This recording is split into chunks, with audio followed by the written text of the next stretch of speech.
Welcome back, folks. Wow, just a lot of technical difficulties fighting through a snowstorm. You know, the usual.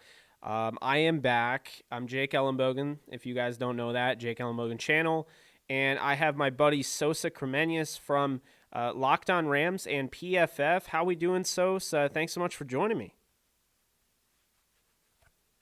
Yeah, no doubt, man. Thanks for having me. I'm happy to get on here. All right. I don't think you're coming through.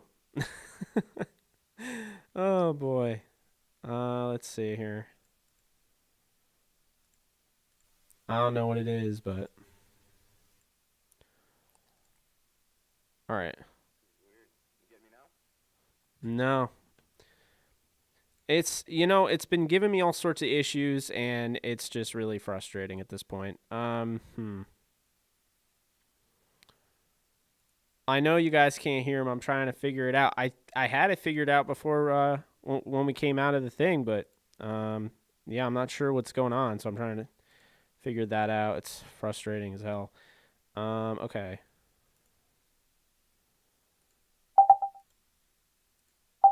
Oh, I think we got it. Okay, you sound clear to me. You are way up though. We're gonna turn that volume down. I can move my mic back a little bit if that helps. You tell me. All right, now you sound robotic, so I don't know what's going on here. Oh God.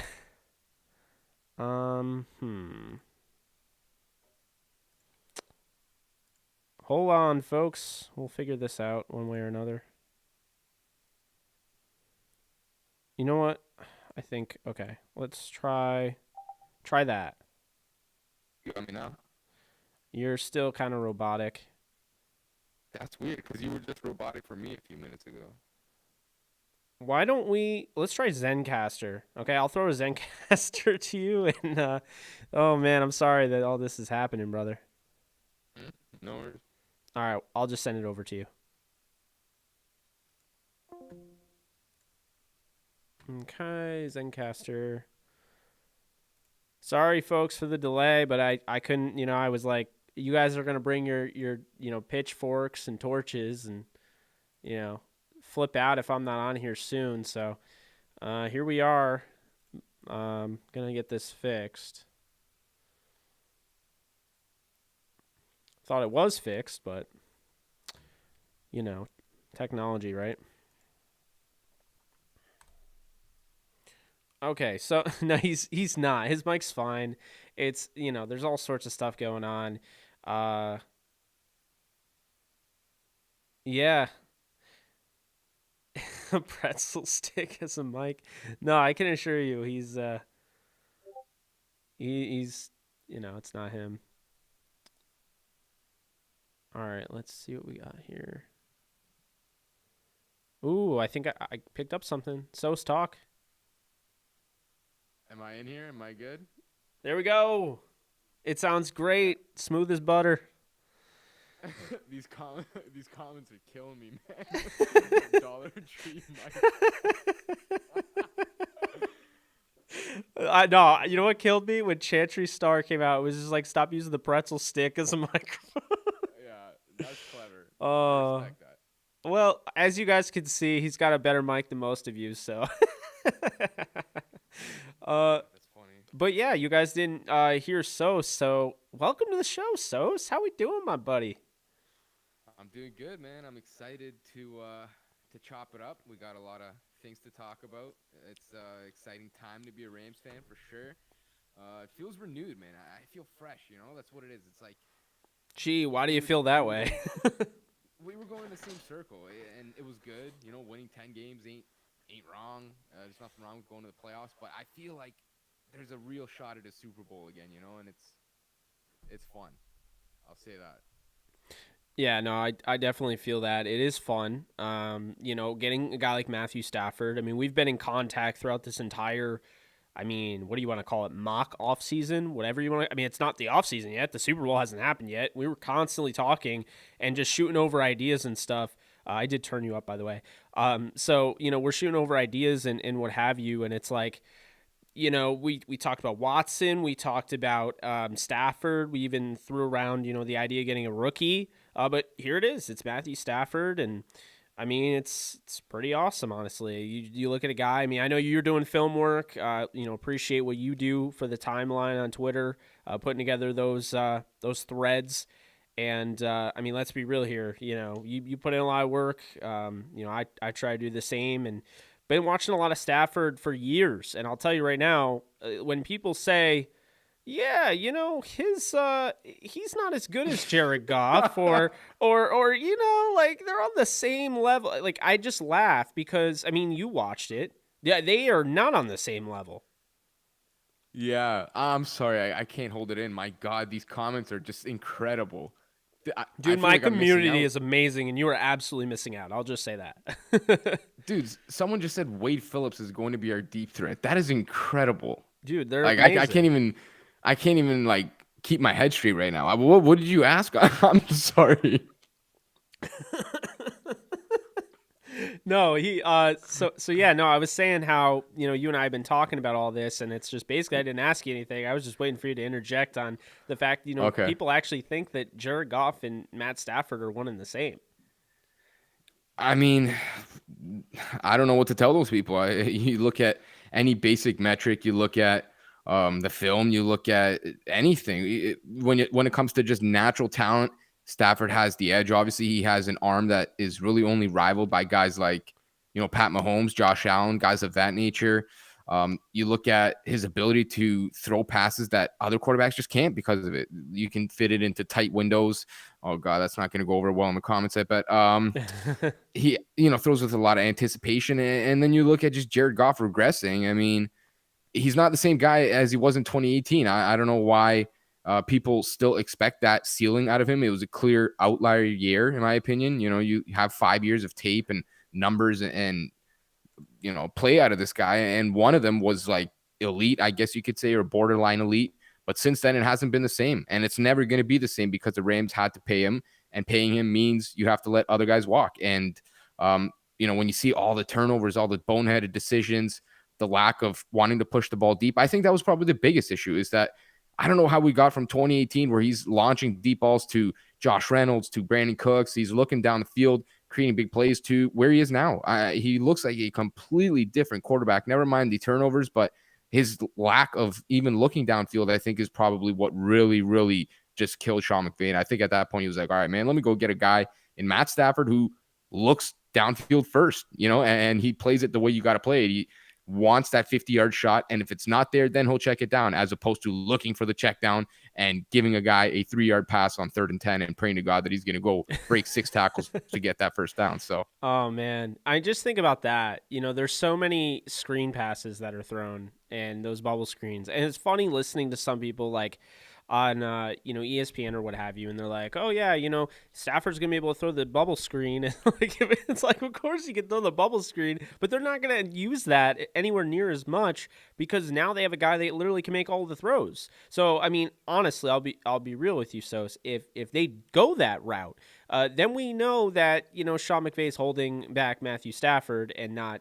the other way around.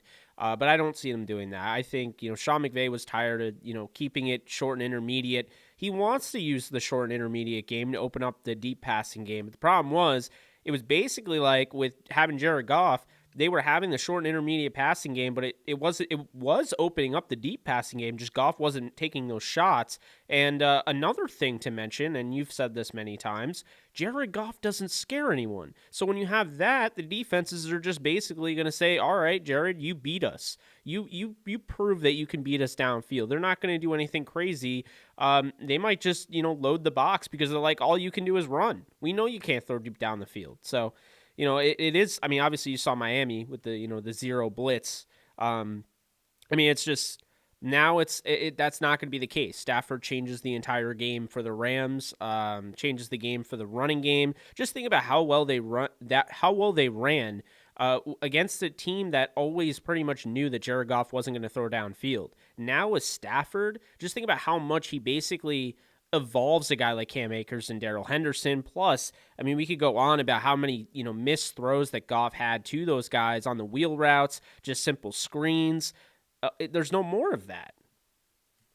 Yeah, and I think you hit the nail on the head there, is that Sean McVay doesn't want to call plays the way he has to call plays, right? Yeah. Nobody wants to prepare for a punt on 3rd and 10. Like, that's not what the objective of your offense is. But when you can't trust your quarterback, and when, half the time he's going to get sacked and fumble the ball, or half the time he's going to throw this dumbass pick to a defensive tackle, I mean, we're not even talking about like that 50-yard air ball that's going to get picked and it's an arm punt. We're talking about like you threw it to a D tackle. How do you even do that? That's kind of hard to do. So, he had to call the game according to how his quarterback was playing, and it wasn't good. And, there was no explosive plays on offense. And Sean McVay even said it in his presser. He said, like, listen, it's hard when you can't produce big plays to consistently have 12, 13, 15 play drives and score. You got to literally be perfect. As soon as you get a penalty, I mean, you pretty much shot yourself in the foot. It's going to be very hard to recover when you can't create big plays. And that's exactly where the offense was. And I think Sean McVay at that point was like, listen,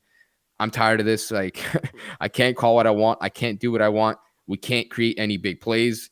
And so he went to go get a guy who does that very, very well. And I think that's the funnest part about Stafford, is that, yeah, he's going to unapologetically throw a few interceptions here or there, or, do something boneheaded, but the next drive he might throw a 57-yard dart and get you in scoring position just like that. And that's the part that I think is super fun about it. No, I totally agree with you. And, a lot comes to the table with this. Now, on top of this, when you're talking about everything going on with Stafford, you also have, the other side of it. I saw that the Rams could restructure Stafford and save about 15 extra dollars, million dollars, not $15, $15 million.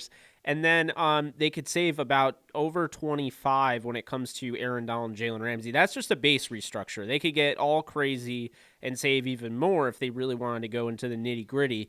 But with that being said, if they have the space, basically what this show and what I wanted to make this show mainly about is focusing on who the Rams might go after. Could you see a John Johnson coming back? Could you see a Leonard Floyd coming back? Or do you think they'll ultimately use that capital to go into free agency and maybe grab a guy that a lot of people are talking about? I'm all over right now, Marvin Jones, to stretch the field, a guy that's been with Stafford for 4 to 5 years.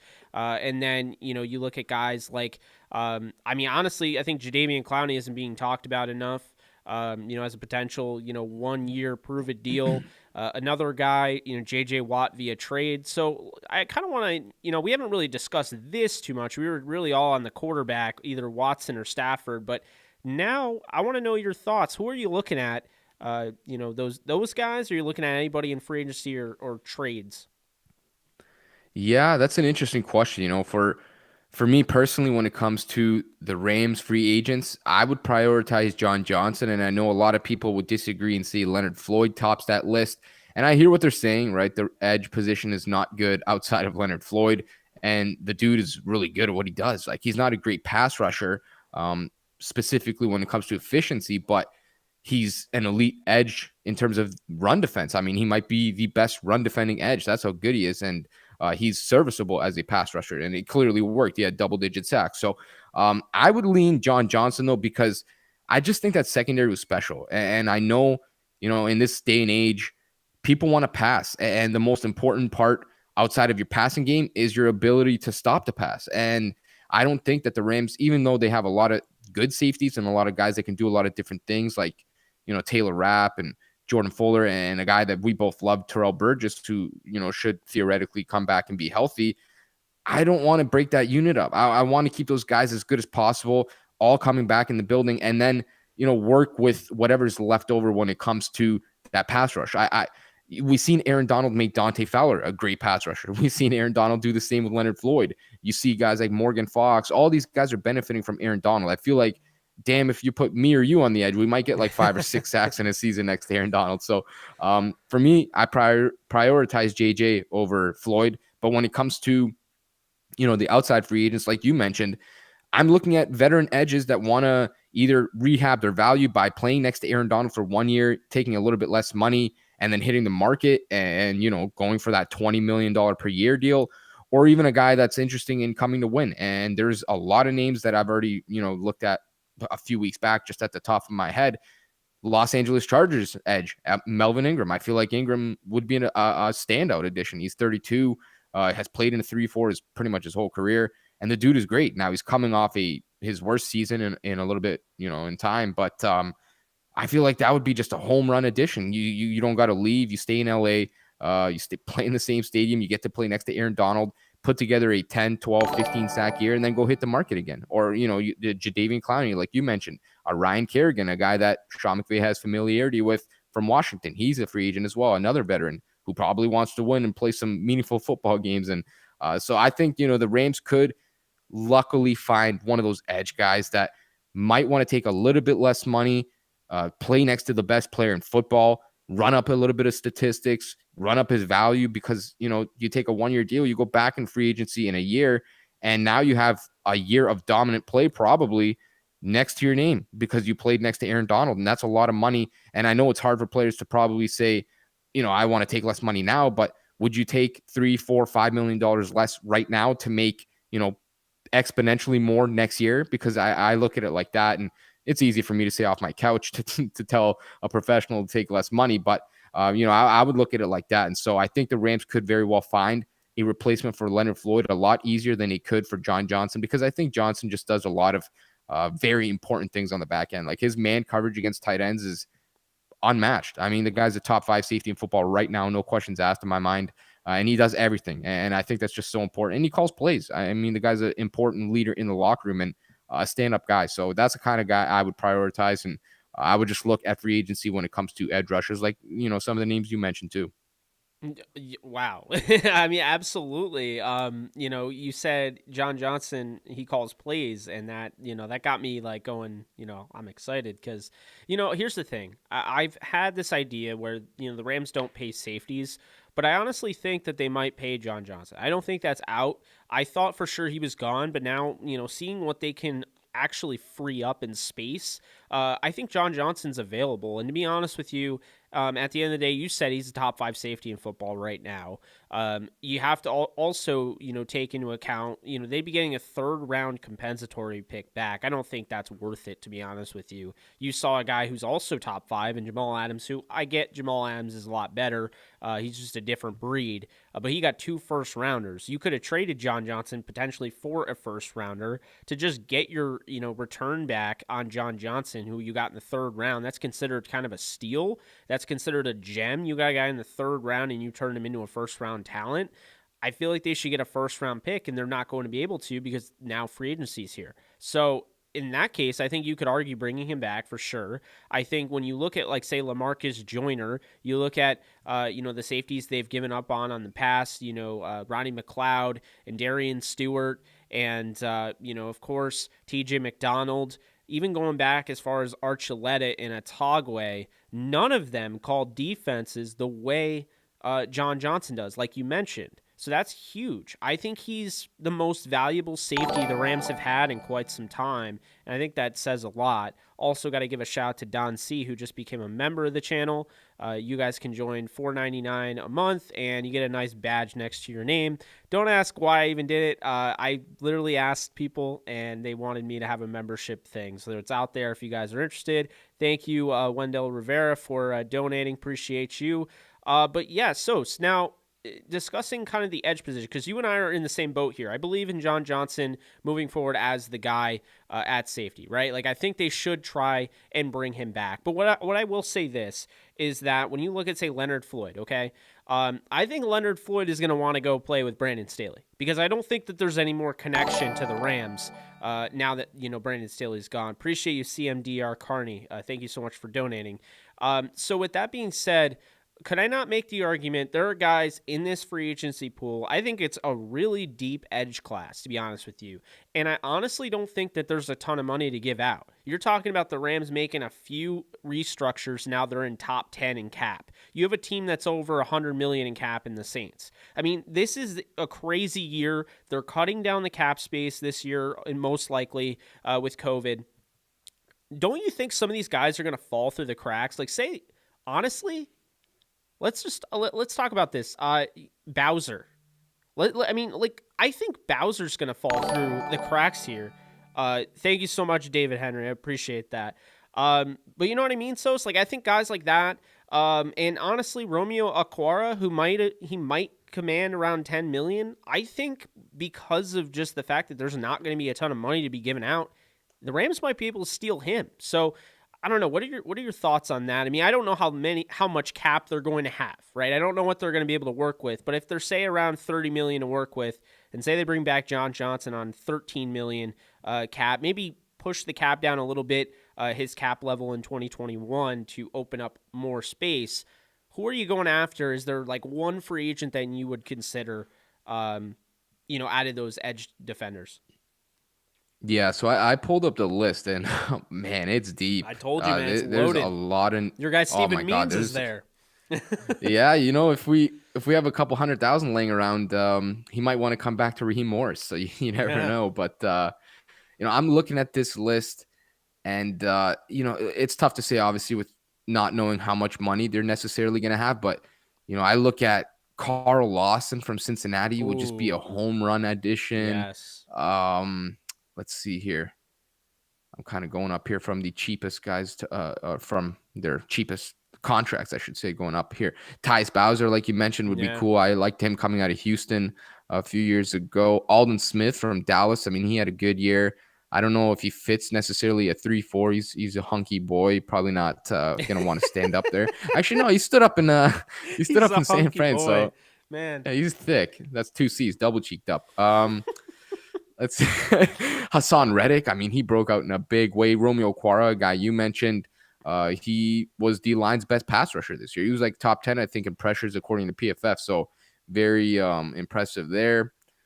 And then you got the bigger name guys like we mentioned, Matt Judon. I don't know if they're going to be able to afford a guy like Ooh. that. Melvin Ingram, Bud Dupree, Shaq Barrett, Clowney, Yannick Well, hold, Ngakoue hold is a on, hold on. Shaq Barrett. yeah, yeah, You that's our had guy. me at Yeah, Shaq Barrett. yeah, that's our guy.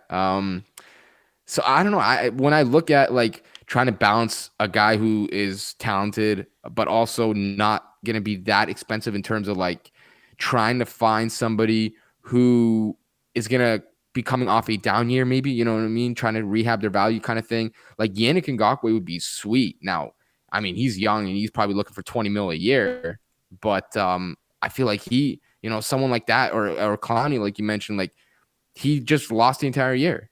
You're not going to get that 20 million you want. He didn't get it last year.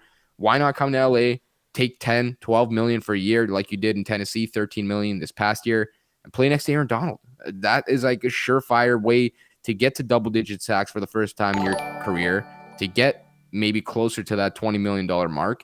And that's what's good. Like you mentioned, right? Teams have less Yeah. money this offseason to spend. And now when you look at this edge class, I mean, there are probably, I would say, like 10 names right off the top of my head that I would be like thrilled with. Like, I'm talking like, whoa, how did we get that kind of a guy?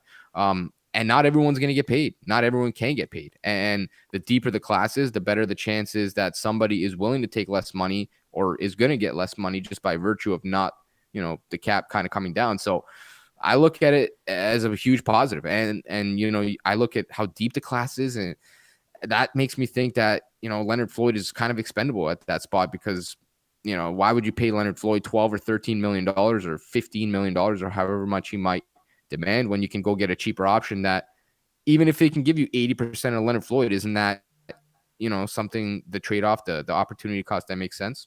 Yeah, no, absolutely. I mean, I think there's just this is a loaded edge class that like I said, I mean, I don't think when's the last time we saw this loaded of a free agency edge class? I mean, this is huge. I mean, the whole Von Miller thing, like what he's done off the field, I don't know if he's going to join it or not, but I mean, just the names on here, it's really incredible. So we talked about that. Now let's go to the receivers. Where are you on field stretchers right now? Do you feel like the Rams need a guy, or do you feel as though, maybe they have a guy on that roster already? Like maybe Van Jefferson can be that guy. Maybe Tristan Jackson, a guy that's been all season long on the practice squad. Kind of like how do you evaluate that spot? Because I feel like the Rams are going to go and they're going to get a guy to stretch the field because, simply put, they didn't need to do that with Goff. I've said this many times when people ask, well, why didn't Jared Goff have why did they trade away his deep threat? And I said, well, they traded away Cooks so they could afford Kupp, and they only did it because Cooks was not valuable in a way that they wanted him to be because Jared Goff wasn't throwing the deep ball. Yeah. I mean, I'm like all in, bro. I'm all in. I think they absolutely need to add somebody. Like you mentioned, though, I think if they don't, that Van Jefferson can do it in a pinch. But to me, I think it makes sense. Even if you just do it in the draft or go look for one of these cheaper guys in free agency, somebody who's not going to demand a ton of cash and can run straight. Like you literally don't got to do anything else. Just run straight 5-10 times a game and you might get a target a game, and that's good enough. And so, with that being said, and obviously having so little money, a guy that I like that played with Matt Stafford for a couple of years, Marvin Hall. I think he was cut probably a little bit later in the year from the Lions, and then he went to the Browns. He caught a lot of those deep passes that Stafford was slinging downfield. You talked about Marvin Jones. He'd be dope, but, I think even though he would take less money to come back to LA, come home to California kind of thing, play with Stafford, I think it's like one of his best friends. Their wives are good friends. And it's like, are you going to pay $5, $6, $8 million to a guy who's going to play 50% of the time, especially when you're cap strapped? That's going to be tough to justify. But then again, John Ross, man, bring John Ross home. He's from California too. That'd be fun to see, man. You plug him in at outside, tell him to go run deep, use that 4.2 speed. Oh my God. And just let Stafford rip it. That would be something. No, I feel that, man. It's they have a lot of guys here, and this is, I mean, how much would a guy like AJ Green command at 33 years old? How much is he gonna cost? Definitely less, I think, than most people probably expect. I mean, he's coming off a brutal year. Yeah. Hasn't been able to stay healthy in a while. My guess, maybe like 10 million, somewhere around there, 10 to 12 million, depending on how desperate somebody is to try and get that elite AJ Green back.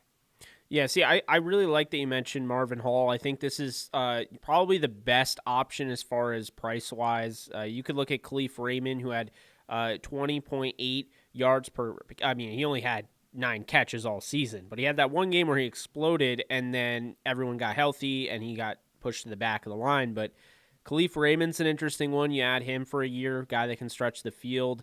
I want to make a Dominator joke, if you know what I'm talking about, with Ashton Doolin. Oh yeah, I know about the Dominator, Dominator rating. the player profiler. Yeah. Yeah, how he was going to be like everyone was saying, well, not everyone, but like half of draft Twitter was saying that he was going to be like a star because of it. They get into some weird numbers, man. The It's younger you are, the bizarre. more you dominate, the better you're gonna be. That's how it goes. Yeah. Well, I mean, Corey Davis is another one, but I think he might get paid, even though he only had 700 and no, he had 984 yards. I'm looking at snaps. He had Mhm. 984 yards. He just missed 1,000 yards. That was my number one wide receiver in that class. Antonio Brown's an interesting one. Mhm. How much would he command? Like, Yeah. Sammy Watkins. Do you do you even try to bring him back? Like, No. no, I wouldn't. No. I think if the Rams, if they're trying to go and get like a fourth guy that doesn't necessarily stretch the field, they're just trying to get a solid fourth guy. You know what would be a good option? Kendrick Bourne from the 49ers. I think he'd be a Yeah, he's solid good. for more reliable version of Josh Reynolds, in my opinion. But aside from that, I mean, if Mhm. you're going for a deep threat, it's a lot of the guys that you mentioned. Marvin Hall, what's his face, John Ross. I mean, that's pretty much it. I mean, not Mike Thomas, right? Oh No, no, God, not Mike Thomas again. I'm You know having what's funny? Actually, you said flashbacks to him Kendrick Bourne. dropping it. Yeah. Kendrick Bourne, former college teammate of Cooper Cup. They could be talked Oh, into. yeah, that's right. And Simba Webster. All right, stop throwing tomatoes at me. I'm done. I feel like everyone's done with Simba Webster. Yeah. Poor guy. So yeah, I mean, I look at this as an opportunity for the Rams. Here's the thing, they're a win now team. So what does that mean? Could they splurge? Could they go out and could they do the unthinkable and grab like a Chris Godwin or Allen Robinson? Probably not. But I mean, they could grab a mid-tier guy. I think Marvin Jones makes a lot of sense. If it's $8 million per year, I think I'd do it. That was his salary in 2020. I think I would do that, to be honest with you, depending on how Yeah. much you save. Yeah, no, I mean, it's tough to say, obviously, with how much we don't know how much cap they're going to have. If they can bring back John Johnson and maybe one or two more free agents, maybe like a Troy Hill and an Austin Blythe or something, and fill up a little bit more of their holes, then yeah, I'm in. Why not? But at the same time, for me, I look at like the defense and just look at edge and then inside linebacker and like center now and all these holes. And I think, like, to me, the cost is just like, I would prefer to try and spend down for that wide receiver 4 spot, like a Marvin Hall or John Ross, and like, 2, 3, 4 million maybe, and then use that leftover money to go fill one of those holes, or at least direct a little bit more to focusing where we might need it more. Because I don't know, it's like you drafted Van Jefferson in the second, and you're not taking Cooper Kupp and Robert Woods off the field. So it's either going to be Van Jefferson coming off the field or wide receiver 4, whoever they sign. And then it comes down to a question of like, is it worth paying $8 million for a guy who's going to play 50% of the snaps? Maybe, maybe not. I mean, Marvin Jones, I think, would be a great add in terms of his talent and his chemistry and stuff like that. But at the same time, it's like, would I rather just spend $8 million on a starting edge or a starting inside linebacker, or, you know what I mean? So that's kind of the way I weigh it out. And I would probably lean towards splitting it and getting a wide receiver 4 that's a little bit cheaper. If you get a Marvin Hall, it's not even $1 million, I don't think. So, that he fits a role. Or if you want to up it a little bit, a guy with a little bit more pizzazz or a little bit more potential. A John Ross, why not? So I would call it in like that. But I definitely get the intrigue with Marvin Jones for sure. He's really talented, man. He's really good. He wants to win. He's like 31 now. I talked to a Detroit Lions analyst today. He said he's not coming back. He's not going to come back, which makes sense. Detroit is rebuilding at this point. Why would he go back? And the dude's good, and he's from California. I'm 100% sure you'd be interested in coming to LA. He dropped that little Tupac West Coast gif on Twitter the other day, which was dope. But it's all a matter of the money for sure. It's funny when you put it into perspective like that. Really, the Tupac gif is the reason why anybody's talking about him to LA. Like that's what kicked it off. But hey, I guess that's how you get your name spread around. So you look at obviously receiver and edge, but here's something that needs to be said. The Rams have two corners actively on the roster once the new year starts. Darius Williams is not a guarantee, although I do expect him to be back. But with that being said, I know you like David Long, or you liked him coming out. I was not a fan, and I'm still not really a fan. Where are you at on David Long? And then let's talk a little bit about who they could kind of go after to kind of, patch up this cornerback group. I think I've soured on him a little bit now. It's not necessarily fair to say because he hasn't really gotten a chance. Yeah. But like he played like, I don't know, 15, or not 15 snaps, but he played like he was targeted like 10 or 15 times this past season. Played a little bit more than I would ever want to see him play, especially when you have Troy Hill and Darius Williams and Jalen Ramsey. And he didn't really look that good. He just didn't look that good. And that's just one weird thing about it, though, is they put him outside. And I definitely looked at him as a nickel guy just because of his size and weight. So that was weird to me. But yeah, I probably soured on him. I definitely wouldn't go into the next season with him as a starter. Like I wouldn't feel comfortable about that. I wouldn't feel good about that. And I would definitely look to replace him if for whatever reason they needed to. Now, talking about the corner position, Darius Williams is going to come back. They're going to slap him with a first or second round tender. They should do the first, just be safe. He'll be back.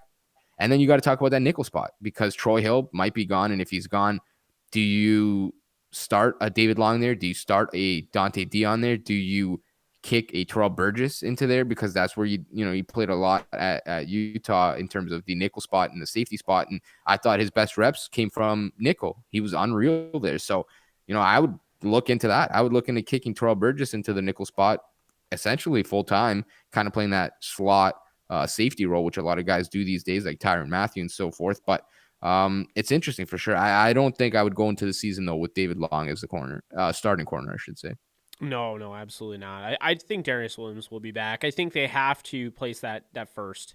To me, I really, because think about this. So if you're sitting there, I know he's 28 years old, but if you're sitting there in the second round and you're a team that needs a cornerback to come in, and you're looking at a team, you're looking at a defense that, hey, we don't really generate enough turnovers, but this guy has hands of a receiver.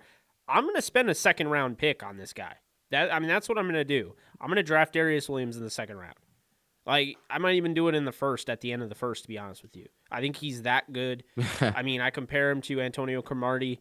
I think he's that level. And, I think the question remains, do the Rams move on from guys like John Johnson and a Darius Williams and a Troy Hill? Because, you saw Ejiro Evero is now, he's interviewing for the defensive coordinator position with the Packers to potentially reunite with Matt LaFleur in Green Bay. And then we already know Aubrey Pleasant, sadly enough, and I think he might actually be back as the Rams DC next year when Raheem Morris gets his head coaching gig that I think is long overdue.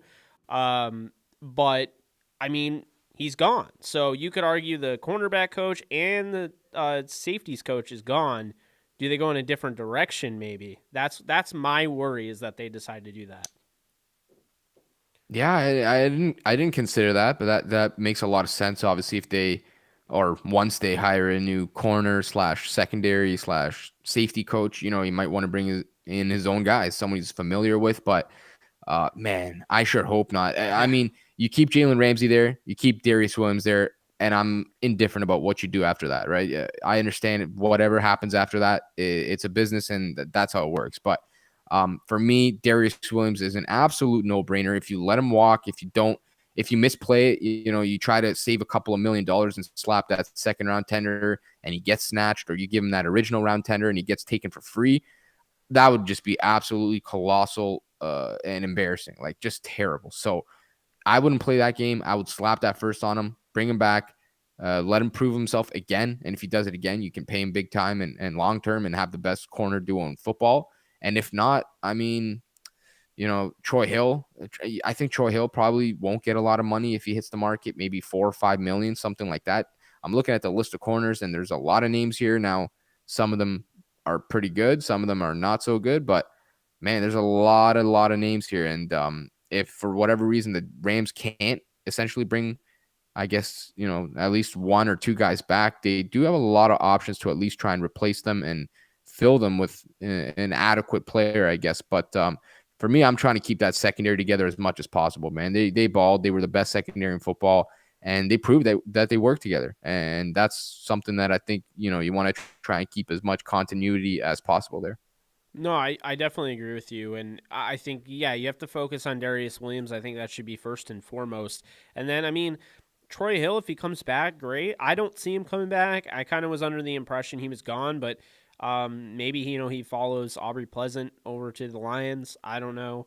But like you said, there's a lot of names here. Now, one name that is really intriguing to me, he also, he played for the Falcons, was pretty much out the entire season. That's DeMonte Casey. He had 8 interceptions 2 years ago. What are your thoughts on him? I know he can play corner and safety. I loved him coming out of San Diego State.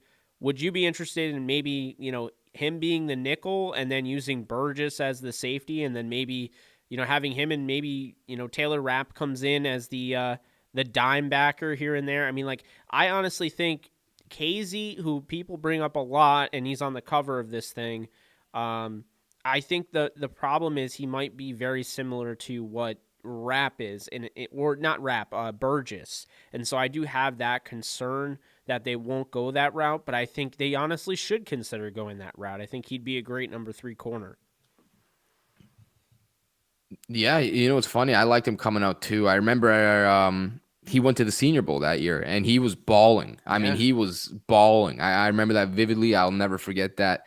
And the talk of that period there was that he's so small, we don't know what to do with him. Is he going to play safety? Is he going to play nickel? And he played both, and he played both at a very high level. I can't recall now how many interceptions he had. Was it last year or 2 years ago? He had like a 8 interception season. Like, the dude is really, really good. He can find the football and he can make plays on the football. And like you mentioned, obviously, he lost this season, but he does have that, that tie with Raheem Morris. And I think that's important because you see it happen every offseason. You've seen, Brandon Staley bring over Leonard Floyd, and you've seen Wade Phillips bring over, Aqib Talib and guys like that. And it just happens. It happens all the time. You've seen Brandon Staley bring over Justin Hollins. So, you got to put 2 and 2 together, and it makes a lot of sense that a guy like Casey would come over. Now, he does have, I think, a similar skill set to a guy like Burgess, but I don't really look at that as a negative. I look at it as a positive because guys that can play 2 or 3 different positions on the back end are the reason why schemes like Brandon Staley's work, because they're interchangeable and you can put guys down in the box pre-snap, and once the ball snapped, these guys can rotate to all these different positions and not be out of position, and that allows you to look, very different pre and post-snap against quarterbacks, and it confuses them, and then it starts to really play with their heads, right? And I think you saw that this past year. John Johnson was capable of doing pretty much everything, and the Rams sort of used Jordan Fuller like that too. And pre and post snap, these guys would line up one way, and as soon as the ball snapped, they're gunning it the other way. And that's super underrated and something that I, thought was very beneficial for the Rams when it comes to their secondary. So, if you have a guy like Casey like that, with a guy like Burgess who can do the exact same thing, they can really play 3 different positions, both safety spots and the nickel spot. I think it'd be super fun. I really would think that's a ball hawking secondary. It's a lot of guys who can make plays on the ball. And there's obviously the logical connection there for sure. Yeah, no, I absolutely agree. And I looked at it more with Casey as why I think they might not do it, but I agree with you. I mean, I think they should definitely consider it. Now, again, win now type of team. And I'm looking over here. You have a William Jackson here that I think is underrated in Cincy. He's going to be available. You have Mike Hilton, who's one of the best nickel corners in the game. He's available.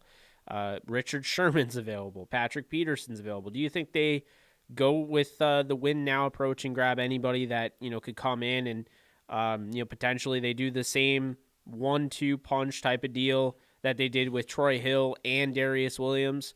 Or do you think they're going to get Darius Williams and then maybe just focus on more of the lower end guys? Like maybe if Nick Needham were to become available, I think that'd be a huge pickup. Or honestly, Hilton's kind of a lower end guy in a sense because I don't think many people really talk about him. All I know is that I don't want Kevin King. I'm sold on that. But what are your thoughts? Yeah. For me, like I said, bring back Williams. You got your boundary corners, and that kind of minimizes your need. And nickel corners typically get paid a little bit less just because of the preconceived notion that they can't play outside and they're not as important, which just isn't true. But, I think you could find a nickel corner that's not going to break the bank. I mean, I'm looking at the list, and Hilton's obviously a guy you mentioned. He's probably the best blitzing corner in football. The Steelers got another guy, Cameron Sutton, a guy that I'm relatively high on. You look at Fabian Moreau out of Washington. I think he can kick into the slot. I like him. Cravon LeBlanc, a guy that I've loved from him. Philly. Now, Yeah. He's got a lot of injury issues and little things like that. But, man, he's a gamer. And his nickname's Strap. I mean, come on. That's A-plus stuff right there. Jason Verrett out of San Fran. He finally got healthy, and he put together a body. Like, he was bodying dudes. He was so good this season. There's a lot of good. I mean, Nickel Roby-Coleman, he could come back, man. There's a lot of good names here, and I don't think you got to pigeonhole yourself with needing Troy Hill back. Like, if for whatever reason the prices ran up a little bit, man, I see a lot of names on this list that I would be very happy with. I love that guy. Yeah, Cheeto would be good too. I think he's gonna get paid a little bit. But yeah, there's a lot of good names here. Like Desmond King, and hear me out when I say this. There, so Spotrac has him at 6.5 calculated market value, or 6.8. I can't read. So 6.8 calculated market value. And here's my pitch: this guy can return. So you're getting a guy that can be your third corner for under $7 million, and he can return kicks and punts. You're killing 3 birds with 1 stone. Yeah, that would be a home run because the dude is good at making plays on the ball too. I think he had a season. He was from Iowa, right? Out of Iowa. Yeah, that's actually the guy I wanted over John Johnson. 8 picks. Yeah, he had like 8 or 9 picks in one season. The dude can make plays on the ball too. Yeah. I mean, that would be a home run. I don't know what kind of price he would demand. I know Spotrac obviously has that the prediction there, but man, that he's one of the best nickels in the game. He's a good punt returner, like really good. That would be a home run. I just don't know how much money they can afford to keep pouring into that spot. But I mean, if you're going to prioritize anything on the defense, for me, it's the secondary every single time for sure. Yeah, because they're actually giving Justin Coleman a higher ranking. They have like a rating thing here, so they're giving Justin Coleman a higher rating. Coleman got about $9 million per year. I mean, that's kind of where I would think King would be, 9 to 8, just because he can do so many things. I mean, he can also play safety too. He's another one of those hybrid defensive backs that you want, big time. And I just think you look at Coleman. He took 4-year contract, $36 million when he was 25. Steven Nelson with that was a really good pickup by the Pittsburgh Steelers. $3 million, 3 years, $25 million when he was 26. Kenny Moore, another really good signing, 4 years, $33 million when he was 23. Jonathan Jones, 3 years, $21 million. So that was $7 million average salary when he was 25. Desmond King is 26 and newly 26. 26 years old in 49 days. So, I mean, yeah, to me, I think, he'll be right around that 6 to 8. I might go 9. If he's around 6.8 million, though, I think the Rams could pull the trigger. But now I got to talk about the thing that everyone keeps bringing up in the chat that I've seen for the most part. J.J. Watt. This is a win-now team. Do the Rams go after J.J. Watt in the trade market?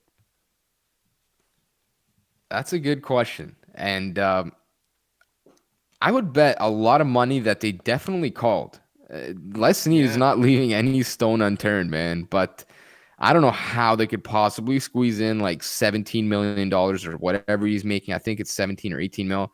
I don't know how you could squeeze that in under the cap. I really don't. Now, would I like to see it? You goddamn right I would. That's two Hall of Famers next to each other. I don't know how you would pass block that. That would literally be like some Reggie White, Jerome Brown type of like wildness. I don't even know how you could block that. That would be so fun to watch. I mean, JJ Watt's made a lot of money. He should just restructure that bad boy. Come play in LA for a year, man. That would be wicked. I know that they can't afford him now with that current contract, and he's gonna get traded. So, Houston's gonna get at minimum a second round pick back, maybe a first round pick. And the Rams can't obviously afford that.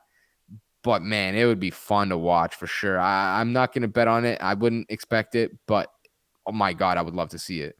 Yeah, I mean, I think there are 3 fits for J.J. Watt, and 3 of them I think are, 3 of the top teams in the league, in whatever top 7 you could say. The Pittsburgh Steelers, because obviously his 2 brothers are playing there, although one of them is expected to get cut, sadly, Derek Watt. And then you look at going back to your old roots with, Wisconsin and going and playing in Green Bay. Obviously, I think he would help, and I mean he'd be him, Zadarius Smith, Preston Smith, Rashawn Gary, yikes, and Kenny Clark. Oof. And then the Rams, Aaron Donald, Michael Brockers, Sebastian Joseph Day, Greg Gaines, Ashawn Robinson. I mean that'd be something else. I can't help but think that it's just such a disappointment that I can't, like, when I'm looking at the Rams depth chart, obviously I'm going to put him in there, but Terrell Lewis's injuries just always scared me, and I'm just it's exactly what I expected, and it's just really unfortunate. Like, I really was hoping that Terrell Lewis would prove me wrong and not be as injury prone, but he had all sorts of issues this past year. Do you think that gets any better, or are you also worried as I am? You know what's ironic is I didn't love his tape coming out. I love the pick because I'm going to take a shot on an athletic pass rusher in the third every time and not feel bad about it. But yeah, no, I can't see how he suddenly gets more healthy because he's never been healthy. And you look at his rookie season, he had like 3 or 4 different injuries, and they all knocked him out like 2, 3, 4 weeks at a time. And then you look at when he did play, he didn't make that big of an impact really at all. And then you double down with the fact that I didn't even like his tape coming out. I thought he was intriguing because he was big and athletic. And, if you can teach him the technique of playing, yeah, he could be a stud. But it seems like a very long shot, man. I don't know how he's going to pan out in terms of, even if he does improve his play, how dependable can he be? Can you really trust this guy for 16 games or 17 games now? Even worse. But yeah, I can't trust him. I'm intrigued by him, and I think he's going to be a nice little backup and rotational edge, but I definitely wouldn't want to trust him. Yeah, it's unfortunate because you get a guy in the 3rd round when you don't have a 1st round. It's basically like getting in the 2nd round. And, I think Burgess is going to have a huge role for this team, but I honestly thought it said a lot that Lewis was a healthy scratch early on in the year. And they might be bailing on that pick in a sense that he might turn into more of a, Obo Okoronkwo type of guy who, it's always like, oh, he'll make a play and everyone will go nuts.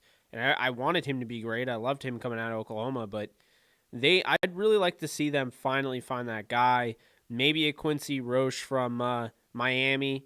There's a few others, but that's somebody that I've really kind of zoned in on. I really like him.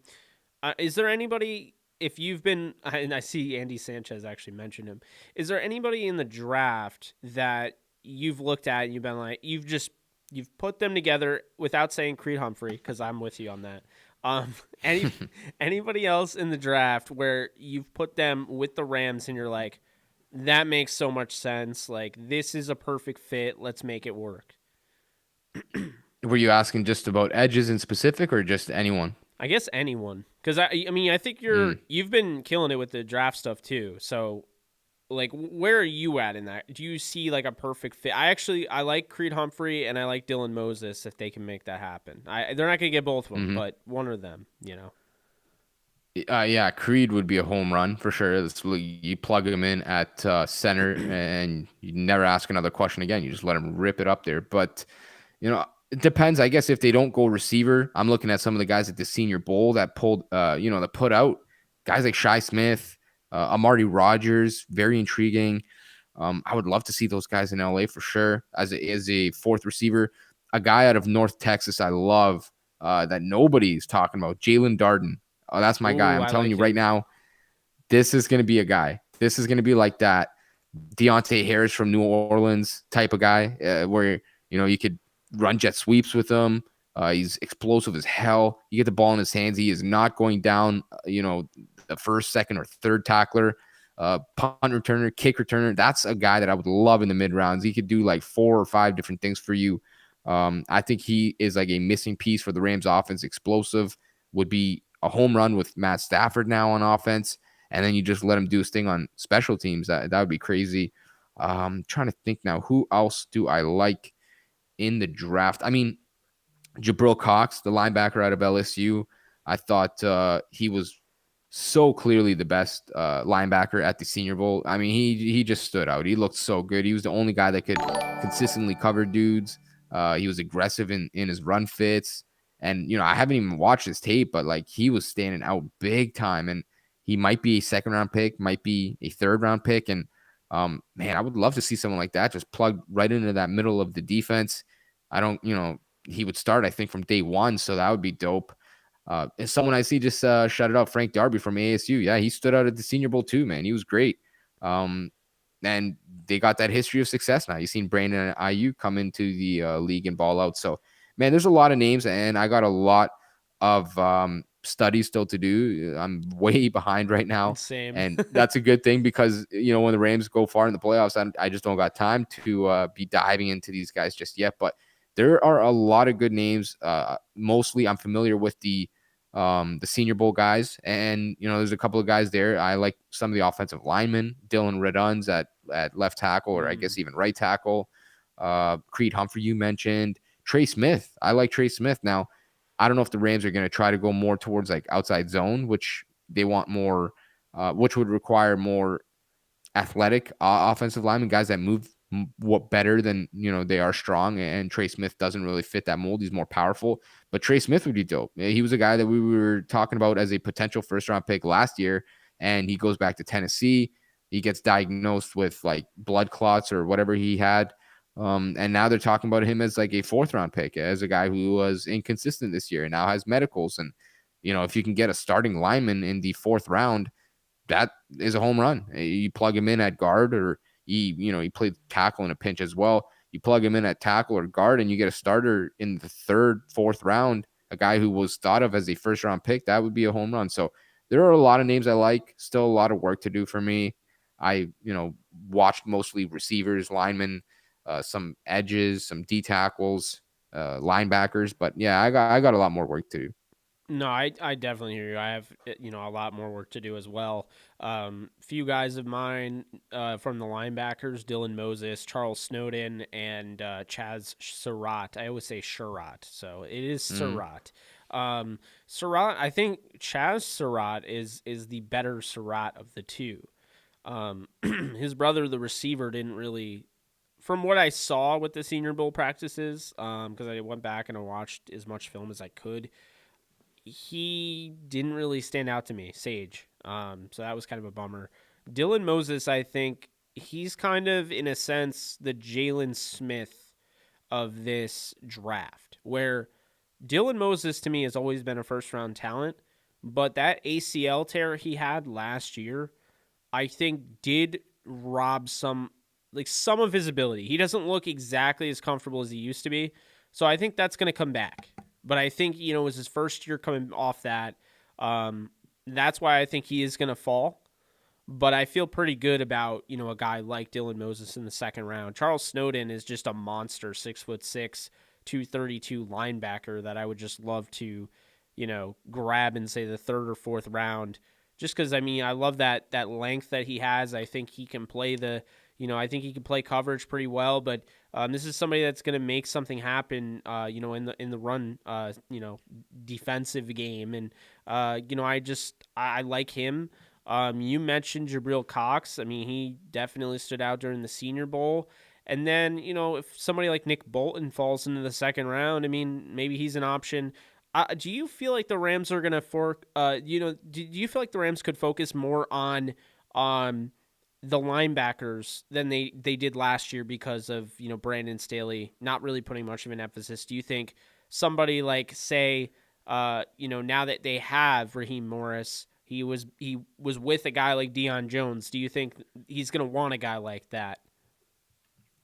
It's tough to say. It depends on what he runs, because if he's going to stick with that Brandon Staley mold of, cover 3, cover 4, I don't think you make that investment necessarily. But if he's going to go towards that, 2 high safeties, Tampa 2 style of linebacker play, yeah, you better get an athletic linebacker, a guy who's going to be dropping 20 yards down the field and covering the seams. I mean, he better be able to move. And I don't think that they're going to start to prioritize that linebacker spot. They never really have. They let Corey Littleton go. They started 2 essentially undrafted guys this past season, or not undrafted. I guess Kaiser was a 4th round pick, but Reeder played a bunch. Like, they've never really prioritized that spot, and I don't think they will this year necessarily. But I look at some of the linebackers in the free agency class, depending on how much they want to spend. If you want to go balls to the wall, I mean, Levante David's about to hit the market. The dude is special in every way. And if you don't want to spend up like that, if you want to kind of stay in the mid-tier or lower realm, I mean, Denzel Perryman, a guy that I like coming out of Miami. Now, he can't really run and play in coverage, but if you want a guy to put his head down and crank someone in the running game, that's the guy right there. And I hate to bring this name up because, all the things that are attached with it, but Reuben Foster's about to hit the market, man. And this, I understand why if a team doesn't want to attach their name to his name, makes perfect sense. And, for lack of a better term, maybe shouldn't even be in a league. But, dude, this guy is talented as hell. Now, he's coming off a torn ACL. He's coming off so many off the field issues. But if someone can get him right, get his head right, and put him back on a spot and a path where he can just stay straight and narrow and whatever, the dude would really, really make a difference for somebody at linebacker. And one more name that I think is really intriguing that I thought the Rams should have tapped into during the trade deadline-ish. Now, it wasn't going to happen because he didn't even play, but Patrick Owasso from the Jets, obviously formerly of the Ravens, he signed a $2 million deal last year with the Jets, and he didn't play a single snap. And that's a veteran, solid guy. He's not going to make any crazy plays. He's not going to, compete with the Levante Davids, the Bobby Wagners, those guys. But I think he's a clear cut upgrade over, Kaiser and Reeder, and significantly, and Kenny Young. But he's not going to cost much. I mean, he just got paid $2 million last year. He's 29, and he didn't play. And I also think, actually, I off the top of my head, I believe he's also from California. So a lot of guys from California, a lot of guys might want to go home.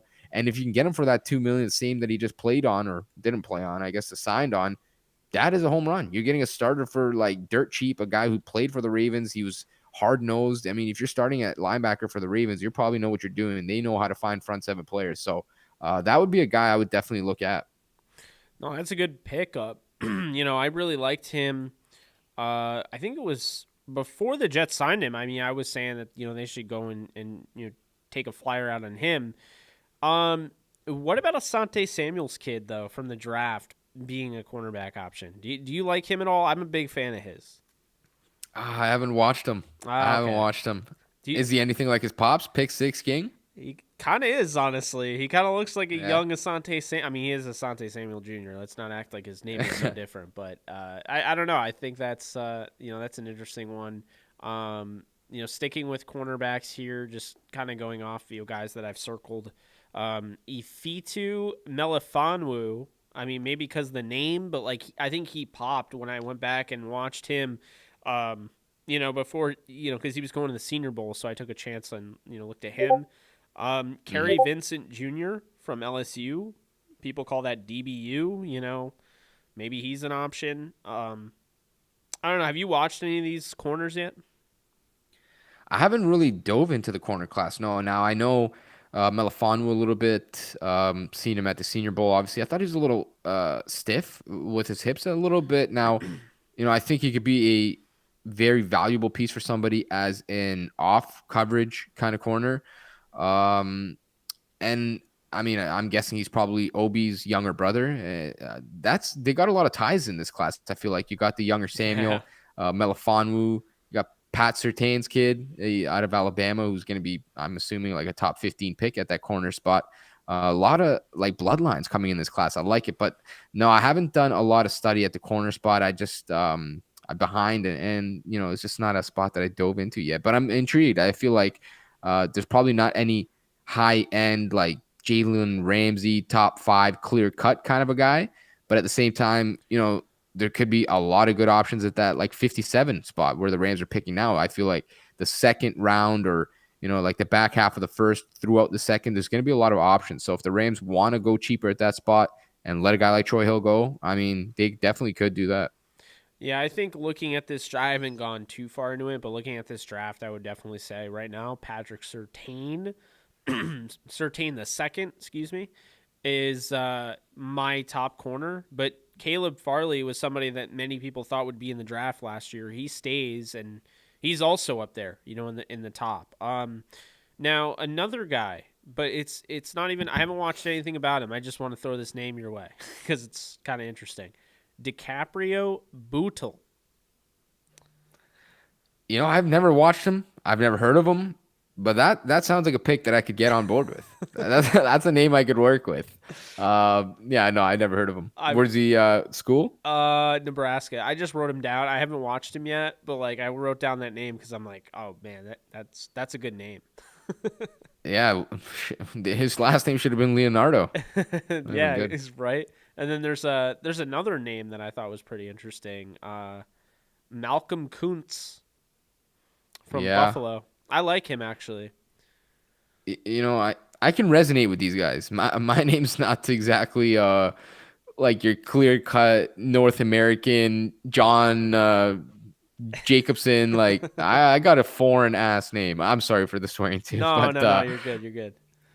I got a foreign name, so I can familiarize and sympathize with these guys a little bit too much. Like I remember those days when it was a substitute teacher coming to class in elementary school or high school.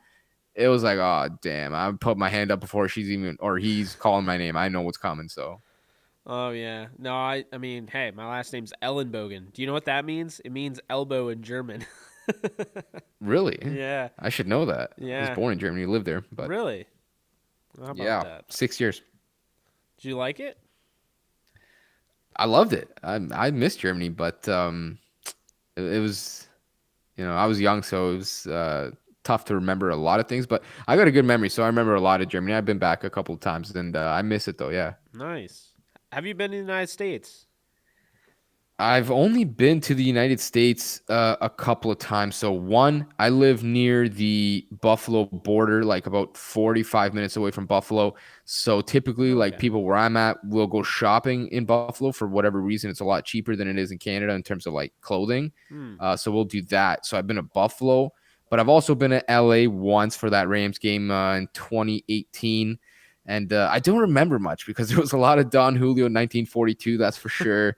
A little bit of Jaeger, but I can say for sure that it was one of the dopest like 3 or 4 days of my entire life. It was so dope. I instantly fell in love with California. I got out of the LAX and like the first thing I smelled was In-N-Out right on the freeway. I was like, yeah, this is for me. This is my place. I like it. I've been there 3 or 4 times now. I forget how many. I think 3. And yeah, I mean it's a lot of fun. I was planning on right now. I mean, I was planning on moving out there, but everything going on, I might stay in upstate New York a little bit longer than I was expecting. So, but we're not actually that far from each other then, because I mean Buffalo's 5 hours away, but I mean we're closer than say people on the West Coast. You'd say. I wasn't sure where you were in Canada either, so that actually puts it into perspective. But moving on, so we talked about Watt. We talked about a trade there. The Rams, looking at the cap, the Rams would have like 54 million above the cap if they got Watt without any restructures. But if they made a bunch of restructures of say Woods, Cup, Ramsey, Donald, and Stafford, they could do it. just to go back on what you were saying about the 17 million. But they would probably have to have the Texans eat some of that. I don't know if they Hmm. would, but they would have. Like, I think the Rams could get him for a third if they took on his entire deal, but they would probably have to trade a second if they wanted, them to eat some of that, that cap space. Yeah.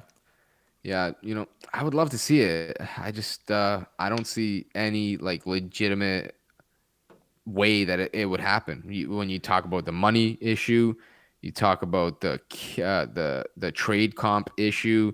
It just seems like a lot to get a hurdle to clear. I think it makes more sense to just, if you're gonna pay Watt 17 million or whatever similar, why not just go to free agency and just pay a Jadeveon Clowney or um, another one of those top edges, Yannick Ngakoue, 15 or 13, right? And you save a pick and you pay a little bit less, but you still get a dominant edge rusher to pair with AD.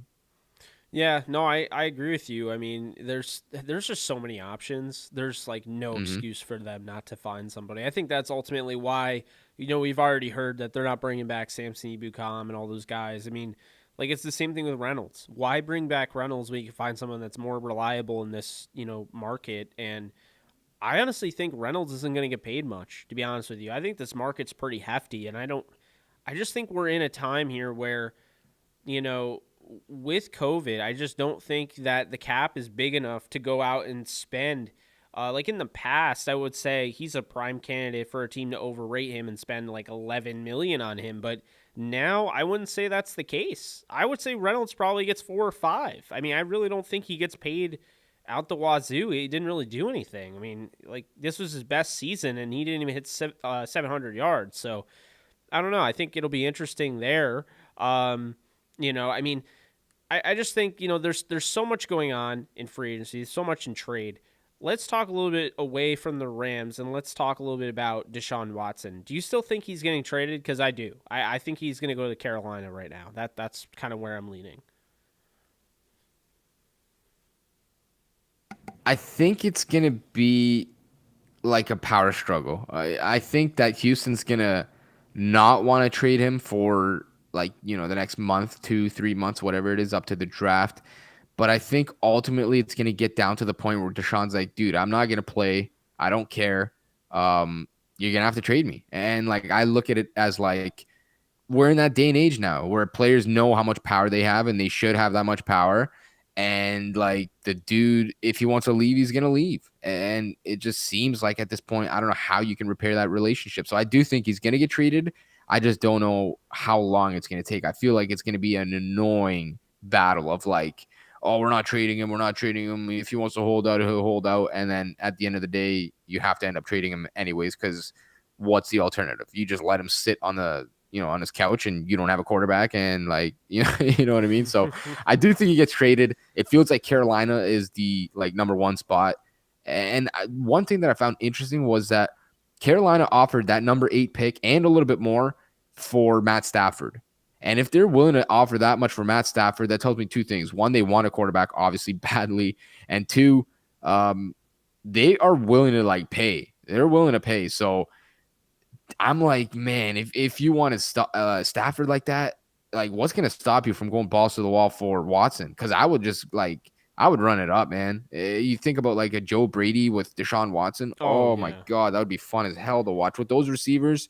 I guess Curtis Samuel's a free agent, but DJ Moore, Robbie Anderson, you bring back Samuel, Christian McCaffrey in the backfield, like that's like 35 points a game, man. I know. Question for you: Is DJ Moore, isn't he a free agent?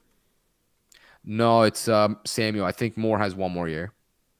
Okay, let me I might be wrong on that, but I think that's what. let's see, because that might be okay. No, he has one more year. Um. Okay, so 2022. I mean, I'd be shocked if they don't give him the 5th-year option. He's done wonders for them. I mean, I that wouldn't make any Hmm. sense. Yeah, I would definitely exercise that 5th-year option if I'm Carolina. And then the way Robbie Anderson played, I mean, this is, if you're looking for the offense that makes sense for Deshaun Watson more than maybe anybody, it's Joe Brady, Christian McCaffrey, Robbie Anderson, DJ Moore. You bring back Curtis Samuel. I think all they would really need is a tight end.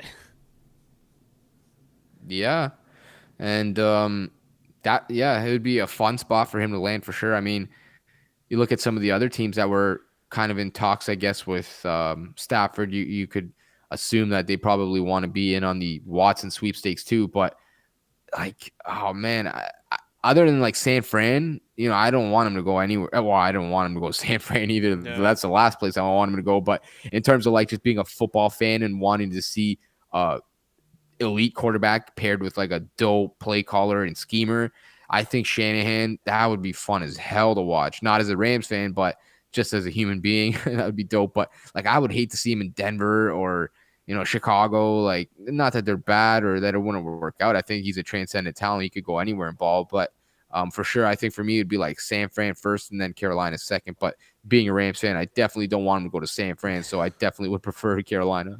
Do you really buy that San Fran is going to just hang on to Garoppolo? I don't think so. The dude sucks. Like, he's horrible. I Yeah. don't like. I hope they do, because the longer that he's around, the more they're settling. But like, I think if they can't get a veteran, which I guess they probably can't at this point, there's really no one left other than Watson. And if they don't get Watson, they're kind of left with nothing. I think they're going to trade up in the draft and go get a guy. I really do. Like, I don't know how you could justify going into a season again with like Jimmy G. The guy's terrible. And when he's not bad, he's not healthy. It's like, I just don't get how you could do it. I feel like they're just wasting time the more they keep going into seasons with guys like that. Why not just make the move, go get like Zach Wilson or go get Trey Lance or go get, you know what I mean? One of these guys, Justin Fields, one of these second, third, fourth quarterbacks, however you got them, however you rank them, that would be fun as hell to watch. And I'm pretty certain that they would work out pretty well in San Fran. But I think if they don't get anyone in terms of like vets, I think they're going to trade up. No, I definitely agree with you there. I mean, I just don't know how you trot out Jimmy Garoppolo. First off, he's never healthy. So that's the first thing to keep in mind. He's never healthy. And he's also a guy, like, he won an NFC championship game throwing, 7 completed passes? I mean, like, he's so limited. And it's like, you're Kyle Shanahan. You're sitting there. You just watch Sean McVay get his guy. If I'm Kyle Shanahan, I have to match that because I'm looking at McVay's team and I'm like, McVay has me beat right now with Stafford. I have to be able to, I wouldn't be surprised if they push for Watson. I don't necessarily think they'll get him. I'm seeing a lot of Kirk Cousins, as Paul Charles just mentioned that. What's up, guys? Yeah, so I mean, I'm seeing a lot of Kirk Cousins, and I mean, I think that would make sense. I honestly, I think Minnesota should move on from Kirk Cousins. So I don't, Me I too. guess maybe he's going to be better with in that system with Kyle Shanahan, but I'm not super high on Kirk Cousins, to be honest with you. I feel like he has a lot of weapons, and he doesn't really do it for me. I don't know, maybe just like I guess like my expectations have been set pretty high, and I just kind of look at this group, this top four, in this class, and I look at guys like you have Trevor Lawrence, and you have Trey Lance, and you have Zach Wilson, you have Justin Fields, and I'm just like, I would take all four of those guys over having Kirk Cousins another year because, I mean, the Vikings are not a team that's going to go to the Super Bowl with Kirk Cousins. We've already seen it. They got as close as they'll get, and they didn't get there. And it wasn't with Kirk Cousins. It was with Case Keenum. So that's kind of and I also think Mike Zimmer should be fired by now, but I don't know. The Vikings are weird, man. They should be a lot better than they are, and they just continue to get worse, I feel like, each year. Yeah, I think 100% they should move on from Cousins. I don't know. They're just kind of going through the motions at this point. I don't know how the money works. I think it's a lot of dead money for them to move on, so I get why they maybe don't. But like if San Fran's offering you anything of value, like if we're talking a first round pick, I'm sprinting to the phone to accept that. If we're talking like a second round pick, like do it. Why not? What do you got to lose? I mean, you got Kirk and you can win 6, 7, 8 games, 9 games a season maybe, but like is it really going to get you over the hump? To me, I think it makes sense like to try and go for a lot of teams. I think they should try to go get one of these young guys. This is a good class. You got 4 guys, and then Mac Jones, depending on how you feel about him, and some other guys like Kyle Trask. Like I think Mac Jones would be a really solid pro in a lot of places, and I don't know if he necessarily fits what Minnesota wants to do, but if you got Kirk, who's not that mobile and he's kind of like a rhythm passer and supposed to be that accurate guy, why not replace him with a Mac Jones? So if San Fran's offering me anything of value, a first round pick, a second round pick, any sort of like valuable type of player, I'm absolutely taking it. No questions asked. And if, you got to lose a bunch next season, you got to lose a bunch. But then again, I understand why maybe someone like Mike Zimmer may not want to do that because his seat's not hot right now. But if he moves out from Kirk Cousins and he wins, 3 games next year or 4 games, that seat might get really hot real quick. So, and he's been there for a while, so I feel like they wouldn't be opposed to snipping ties real quick there if he does stink it up next year. But yeah, I don't see what Kirk Cousins does for them, or even San Fran, like you mentioned. I'm not very high on Cousins, so I would feel pretty good about San Fran getting him, to be honest. Yeah, I mean, I think Matt Ryan would be a better option, and I'm not really super high on Matt Ryan at this point either. I think, unfortunately, I think the injuries are starting to get to him. He doesn't look the same, but I think he'd make more sense. It's a matter of his contract, which honestly, everyone talks about Jared Goff's contract. I went through Spotrac and did all sorts of trade scenarios. Let me tell you, man, Matt Ryan has the worst contract to trade. Like, they cannot move it really much at all unless they have some serious help. Like if the 49ers really want him, they would probably be able to get it done. But have you seen that? It's like $40 million cap hit this year. Yeah, and dead cap. This is Yeah. I was looking at it. Because someone mentioned that Atlanta might be wise to move on because they're in territory to take a young quarterback. I'm like, yeah, that makes sense. And so I looked and I'm like, they're not going to eat 40 million in dead money or whatever it was. Like, come on. But I mean, teams can always work around with the money. Now, I'm not saying it's going to get traded, but if they could find a way to restructure it or, someone was interested, I would love to see Matt Ryan going to somebody who's more relevant, I guess, someone that could make a playoff push because at this point, it just feels like he and Julio Jones are kind of just rotting away and wasting seasons for no reason at all, to be honest. Yeah, I know. It's true. So we talked about a bunch of those teams. What about the Colts and the Patriots? Which quarterbacks do you think they roll with? I mean, I feel like Cam Newton's done. To be honest with you, I know some people are connecting him to Washington. I think it would be a mistake personally. I think Washington needs a legitimate quarterback. I think they should be in the market for Watson as well. So I guess those 3 teams. Who do you have to those 3 teams?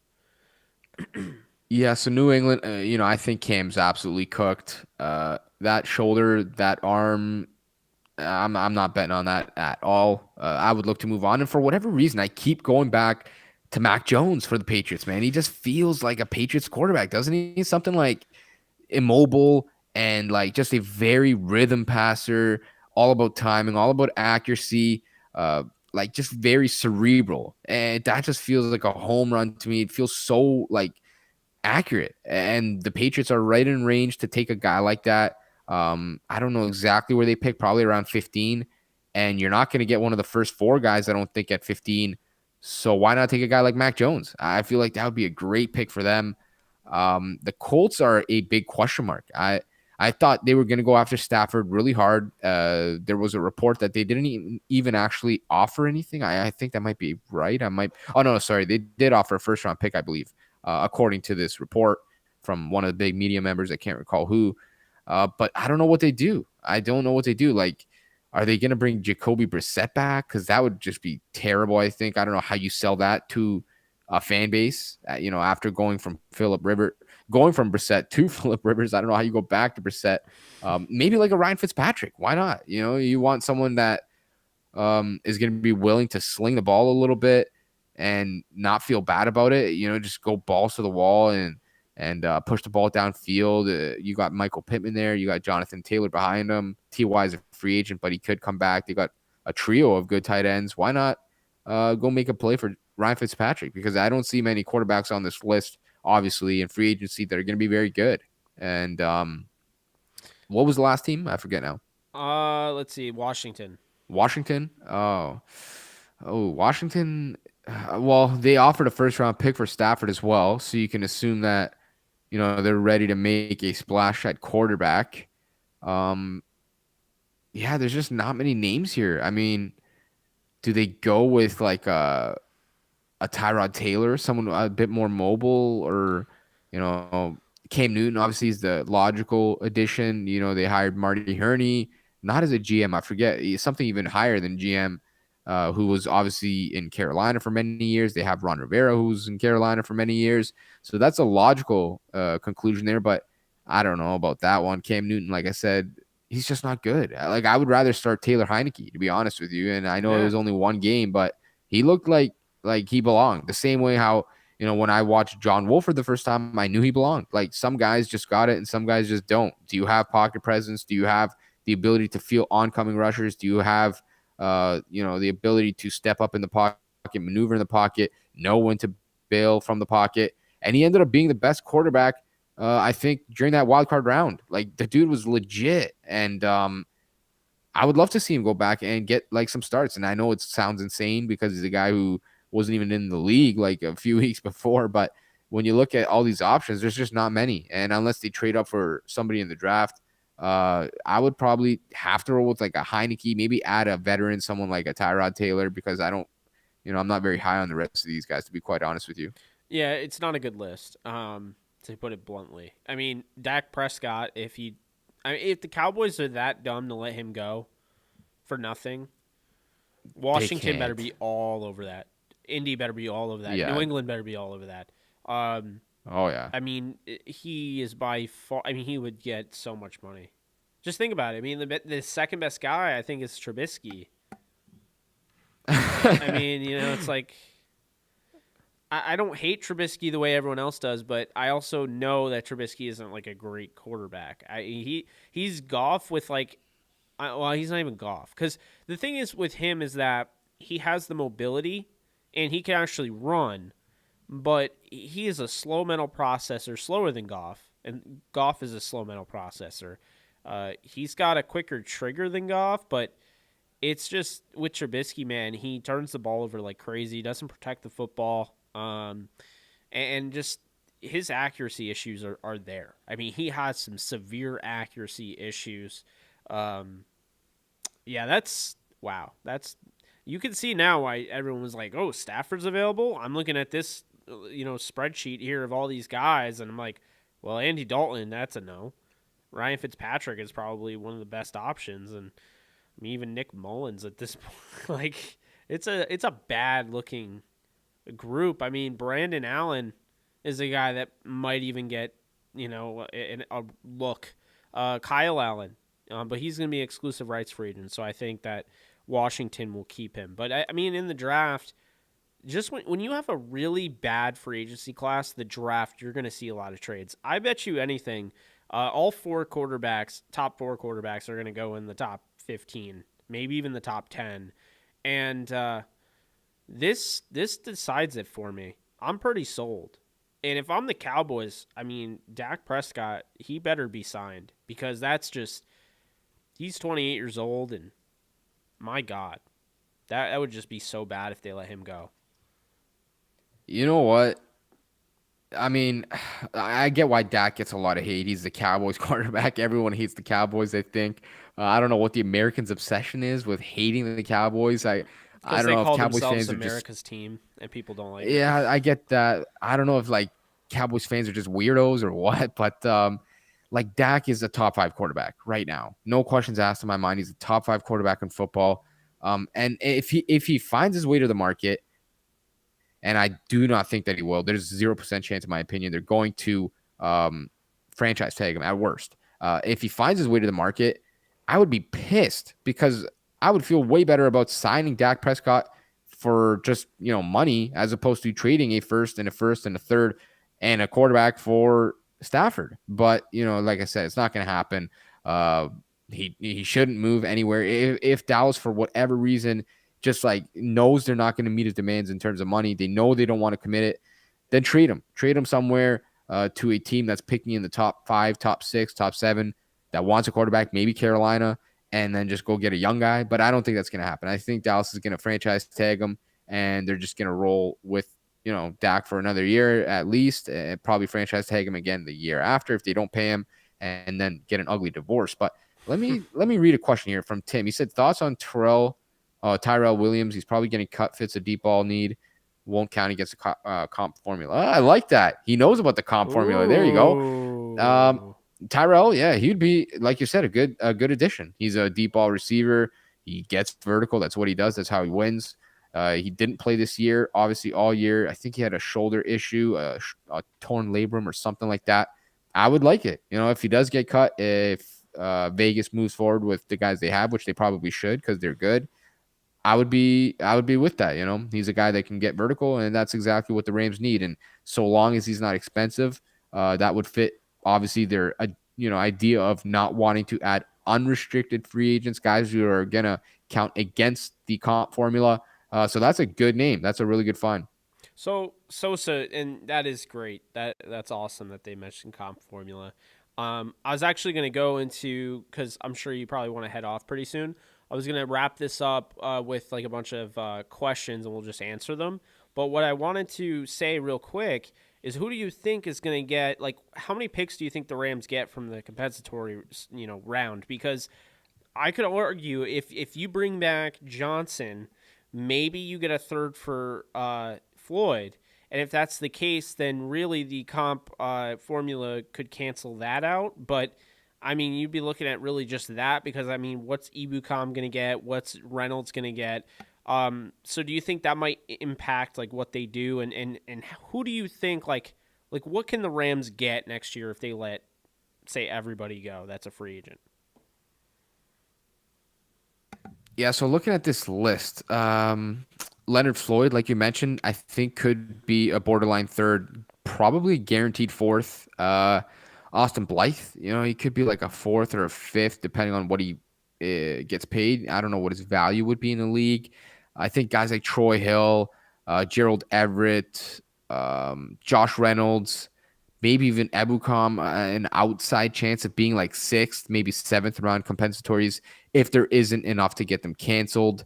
And then John Johnson, like you mentioned. I think Johnson and Floyd are probably good bets for thirds. And then, anything else is kind of tough to say, but probably everyone else like fifth and lower, I would say, depending on, what teams think of Gerald Everett and Josh Reynolds and guys like that. Yeah, no, I feel that. All right, we'll wrap this up by answering a bunch of questions here. Do you have any questions for Sosa and I? Drop all your questions below. We'll try and answer rapid fire a bunch of them.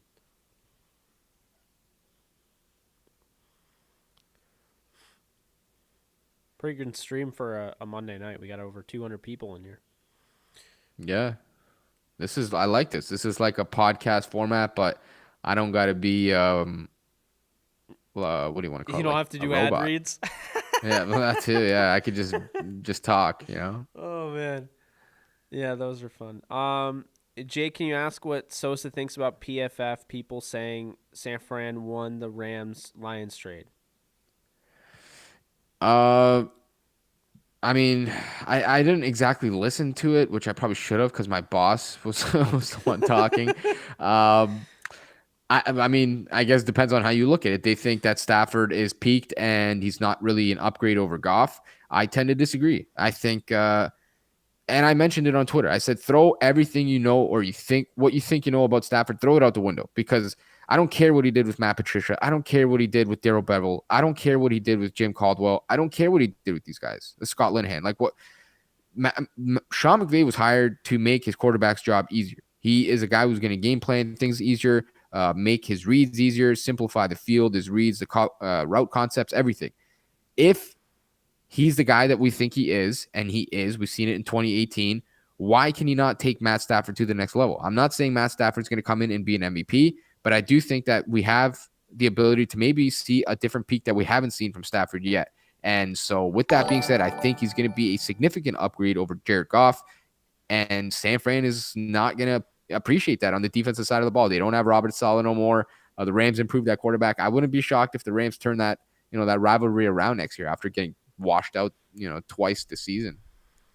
Now, what was it? Andy Sanchez is asking, can you please explain exactly how compensatory picks work? So say we lose a player, do we get that player's new team draft pick, or do we pick at the end of the round for comp picks?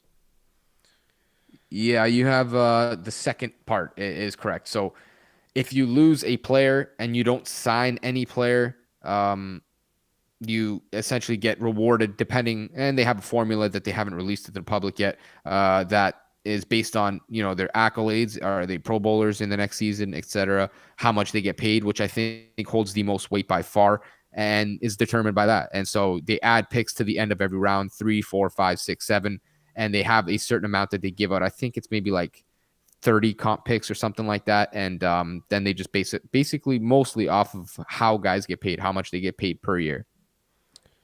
All right, and then Rams House here. Do you think Stafford will be elite next year? I actually have gone on record saying I think he'll win MVP as long as he's healthy.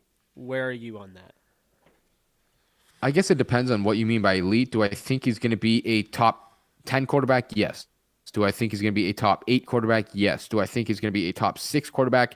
Yes. Do I think he's going to be top 5? I don't know. That's, it's up in the air, but I guess depends on what you think elite is, how many guys are elite. I think he's going to be a top 6 quarterback next year. All right, and then Stafford's stat prediction from Ben. I think they're going to go back to throwing that ball a little bit more. I wouldn't be surprised to see like 4,500 passing yards or 4,800 passing yards, something in that range. I guess I'll go on the lower end and say 4,500, 30 touchdowns, 31 touchdowns, and 13 interceptions. Let's put it like that. 45, 31, 13. All right. Let's see here. Random question. Predict the new jerseys this year. Oh, that's tough. How about we go yellow top and bone bottoms? Let's do it. I'm here for it. I'm all here for it. New jerseys. Now we need a deep receiver. Skip shocked me with that. Okay, let's see here. If Dak went to the Colts, they would be a scary team. Sosa give us Sosa give us third down back targets in free agency. Stafford uses the running back in the passing game. Rams don't have an established back for that role with Malcolm B, free agent. I actually think they do, but you go ahead. Okay, let me see here. I'm pulling up the names as we speak. That would be John Wilson. Okay, let's see. Some names that interest me here as pass catchers out of the backfield. Boston Scott out of Philly. Right now he's in ERFA, meaning he's probably going to be back in Philly. Theo Riddick. How about Theo Riddick, a guy that used to play with Matt Stafford in Detroit, one of the best pass catchers in the league, coming out of the backfield, I should say. Ty Montgomery, he's a guy that's a free agent. He's naturally a receiver, so that's an option, I guess. Jerick McKinnon, the former 49er. Dion Lewis, a guy I've always been high on. But I would probably go with, just looking at this list, Theo Riddick. I think he makes a lot of sense if you want a pass-catching back. Yeah, and then there's Chris Thompson, who everyone in Rams Twitter went nuts about. You forget he's on the Jaguars. It's like when did that happen? Okay, so AZZA, thank you for the donation. Will the Rams bring Ja'Kai Polite back? I kind of think he's out, unfortunately. Yeah, I think he's out. He might be on the practice squad. I can't recall now, but I don't think he's coming back on the 53. I think he got released outright. Let me just check real quick. Sadly, I'm a big Polite fan. Yeah, he's a free agent. He got released outright. So, okay, let's see here. What, if anything, concerns you about Stafford the most? I mean, so as you mentioned, sometimes they'll have a boneheaded interception. I mean, I don't really see many holes in Stafford's game. And I know some people will be like, so are you calling him like elite? And I'd be like, well, I think he can be with Sean McVay. But I mean, truly, I don't see any like technical holes in his game. I think his mechanics are great. Obviously, he's a 33-year-old quarterback, so he's going to be a seasoned veteran at this point. But I really just don't see any holes in his game. What about you? Yeah, I mean, there's the occasional boneheaded interception where he tries to fit it, somewhere he probably shouldn't. So that's something. But everyone throws picks, so that's not something I would slam him for. Maybe his injury concerns. He hasn't missed many games. I think he's missed only 6 or 8 games in the past decade, but he's played through a lot of nagging injuries, and that's always scary. Yeah, it definitely is. I hear you there. Let's see here. So we have that. Over under 1.5 starts for Wolford next season. Stafford's health concerns me. Brad Motter, our guy. Oh, my guy. I'm gonna go under because I really hope it's under, but it's a valid concern for sure. And now with 17 games, I mean, you got to play an extra game. You got to be even healthier than before. So, very big concern. I'm gonna go under, but I wouldn't be shocked if somehow he does find his way onto the field for a few. Yeah, I wouldn't be surprised if he starts week 18, right? There's 18 weeks now, 17 games. Yeah, yeah, It's so yeah. stupid. I'm not even gonna get into that. I hate it too. Like yesterday, I I was hate like, it. "Oh yeah, they're 14-2," and then people are like, "There's 17 games. They're playing the Ravens." I'm like, "Okay, they're gonna lose that game, so 14-3." Like it's like, Yeah, I'm like, God, "Are I you?" hate it. Oh, it's gonna be, dude. It took me so long to like get everything in order, like 16-0, 15-1, all of that. Now it's 17, and I'm like, it's just gonna throw everything. 10-7 is an ugly record. If you go 10-7, like no, you don't even. 9-8, like. Ugh, that's just gross. Oh yeah, yeah. I guess you can go 500 still. It's just stupid. I don't get it. Yeah, I hate out of everything the most. I hate one, obviously putting the players at risk for another game, very dumb. And then yeah. two, the thing I probably hate the most is stats are just going to be not comparable now. So how can you compare a guy's 17 games to 16 game schedules You that we've just had for made. 30 plus years? I'm even more mad now. I didn't even think about that. That's gonna ruin stats forever. Yeah. Oh, Yeah, like if you're a 1,000 yard rusher, what does that mean anymore? You had a whole game extra to do it, right? that's such garbage. Wow. Like that means Dickerson. I'm so mad. I didn't even realize that, Yeah, dude. Like that. yeah. Like Dickerson's I record's gonna be yeah. broken. Who has the single season passing record? Peyton Manning. His passing record will be broken. I think it might be broken Yep. by Stafford. To be honest with you, I think he's gonna be throwing Yeah, a lot. Sean McVay is gonna be like, we can he run the should, yeah. ball, but I'm gonna enjoy every moment of this because I have not had this. He's gonna make up for like the last 2 years of not throwing it. Yeah, I wouldn't be shocked. it's gonna be interesting there. Okay, let's see here. Do you, Jake and Sosa, think Cam Akers will go over 1,200 rushing yards next year? Yeah, because there's 17 games, and I'm pissed about it. I think he will too. Depending on how many carries he gets, this is a guy we're gonna be talking about as a potential top 5 running back at the some point next year. I don't know if that's the end of the year or this dude's special. He's really really good. You like ruined my whole night, man. I just, Hey man, uh, that's the NFL. That's the NFL for you. so money hungry. All right. Yellow jerseys next year. Sosa says yes. I'm gonna say yes as well. I think they go yellow. I know there's a black jersey that is potentially in play. I don't know if they'll break it out in 2021 or 2022 though, but I did hear about that. Um, I think there was a pic leaked about that too. I might be wrong though. yeah. No, there was, and you could see it in the back, like when they were doing the uniform, and Yeah, some of the. that's what I think I was talking about. I was a little scared. Some of the uniforms in the back, by the way, like that teal. Like what the hell is that? Yeah. Like we're gonna be the Yeah. Dolphins now with horns? Like come on, that's stupid. Um, Stafford stat prediction from Hart: 41 touchdowns to 16 interceptions. Realistic prediction: 31 touchdowns to 16 interceptions. You ever look at DB Shamar John Charles? I don't know who I that have is. not. I'll write that name down. Um, I think yellow as well. Do you guys think they will give Stafford an extension? So this is an interesting one. I've heard one source say that yes, he's going to get an extension. I've heard another say that he's not going to get an extension. What I think they mean by he's not is that's not part of the deal, but I think he still Mm-hmm. could. Yeah. That's exactly what I took it as too. It's not like a prerequisite, like, oh, we're only trading for him if he signs a deal. Yeah. But I think that he could, and I think that he probably will because he's 33. He's under contract for 2 years. 35. You look at Tom Brady, Phillip Rivers, I know. Big Ben, Drew Brees. All these guys are playing till borderline 40, and he has a stronger arm and had a stronger arm than any one of them. So if there's anyone that can last, it's a guy that has more arm power than those guys. So I don't know how interested he is in playing, how much longer, but he definitely could play 37, 38. And I think that he probably will end up signing an extension, maybe right away, to be honest with you. I'll say this: if he was with the Lions, and I've seen this dude, he gets like really pissed. He gets hit constantly, and he has that face where he's just like annoyed, upset, whatever. I think he was trending down the path of early retirement. This must be a trend here with Barry Sanders and Megatron. But I feel like he was trending down that path. And now that he's with the Rams, I think football is going to be really exciting for him.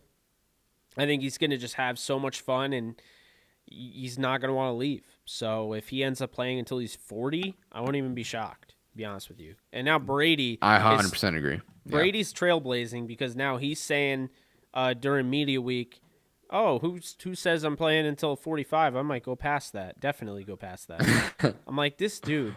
We need to just start a petition, man. Just get him out of here. Yeah, my God. 45, buddy. That's all you got, man. Like, come on now. And what's going to happen is these guys that don't want to go away, they're like backloading the league. You have these young quarterbacks that are going to have to be like waiting for like years because you have Big Ben that doesn't want to go away. Tom Brady. Oh, he's brutal too. Breeze might not want to go away. I mean, I don't know. There's a lot going on there. Let's see here. We have if they go with the yellow jerseys, you think the numbers would be blue or bone? That's a good question. I mean, I think they should be blue. I think it would pop more, but I don't know. What do you think?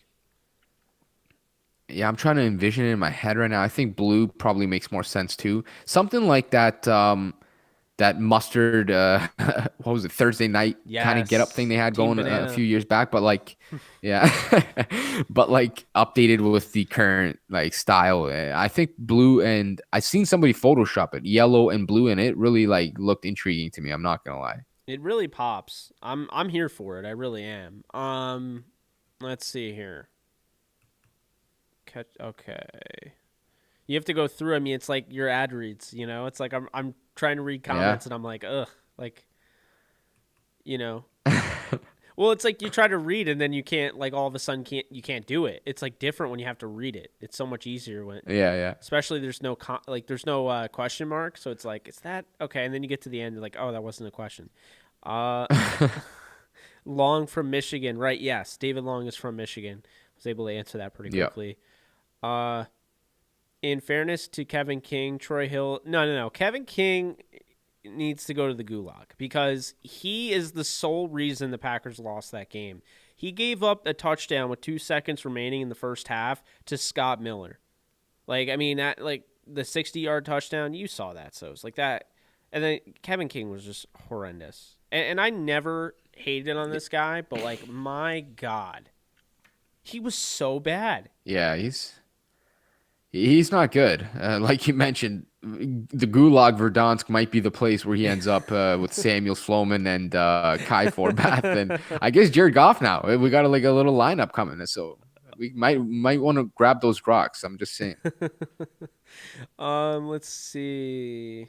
Let's I don't know if you ever played COD, but that's where that reference is from have. for anyone that.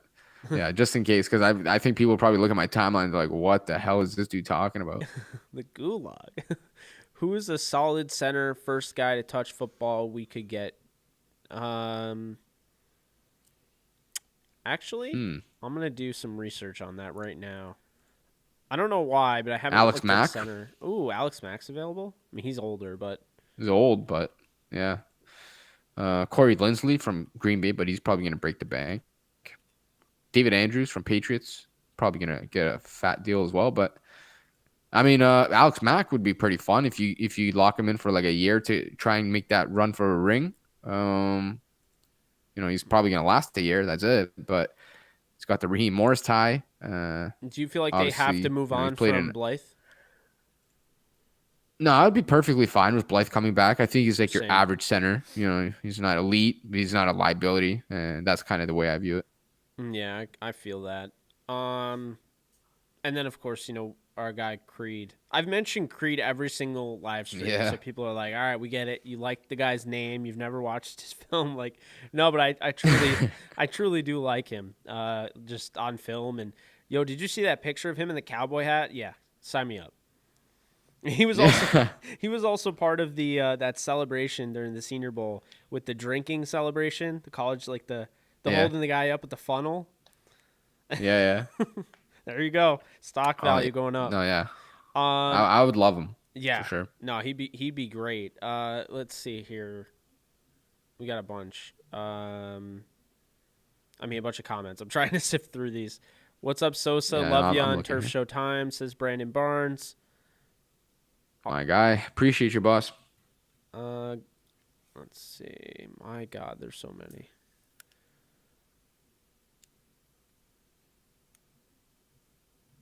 Are the undefeated Dolphins still the greatest team ever? That's an interesting question. They predate our existence, so it's a little tough to say. Yeah, I think the greatest show on turf could have been up there. I think the Patriots with Randy Moss are certainly a challenge. If you took this team this past year with the Rams, the number one defense, and gave them Stafford, that would have been up there. I'm so excited to see how this plays out. Same. I'm getting really excited. Rams get J.J. Watt. Well, they didn't get J.J. Watt. We were talking about him earlier.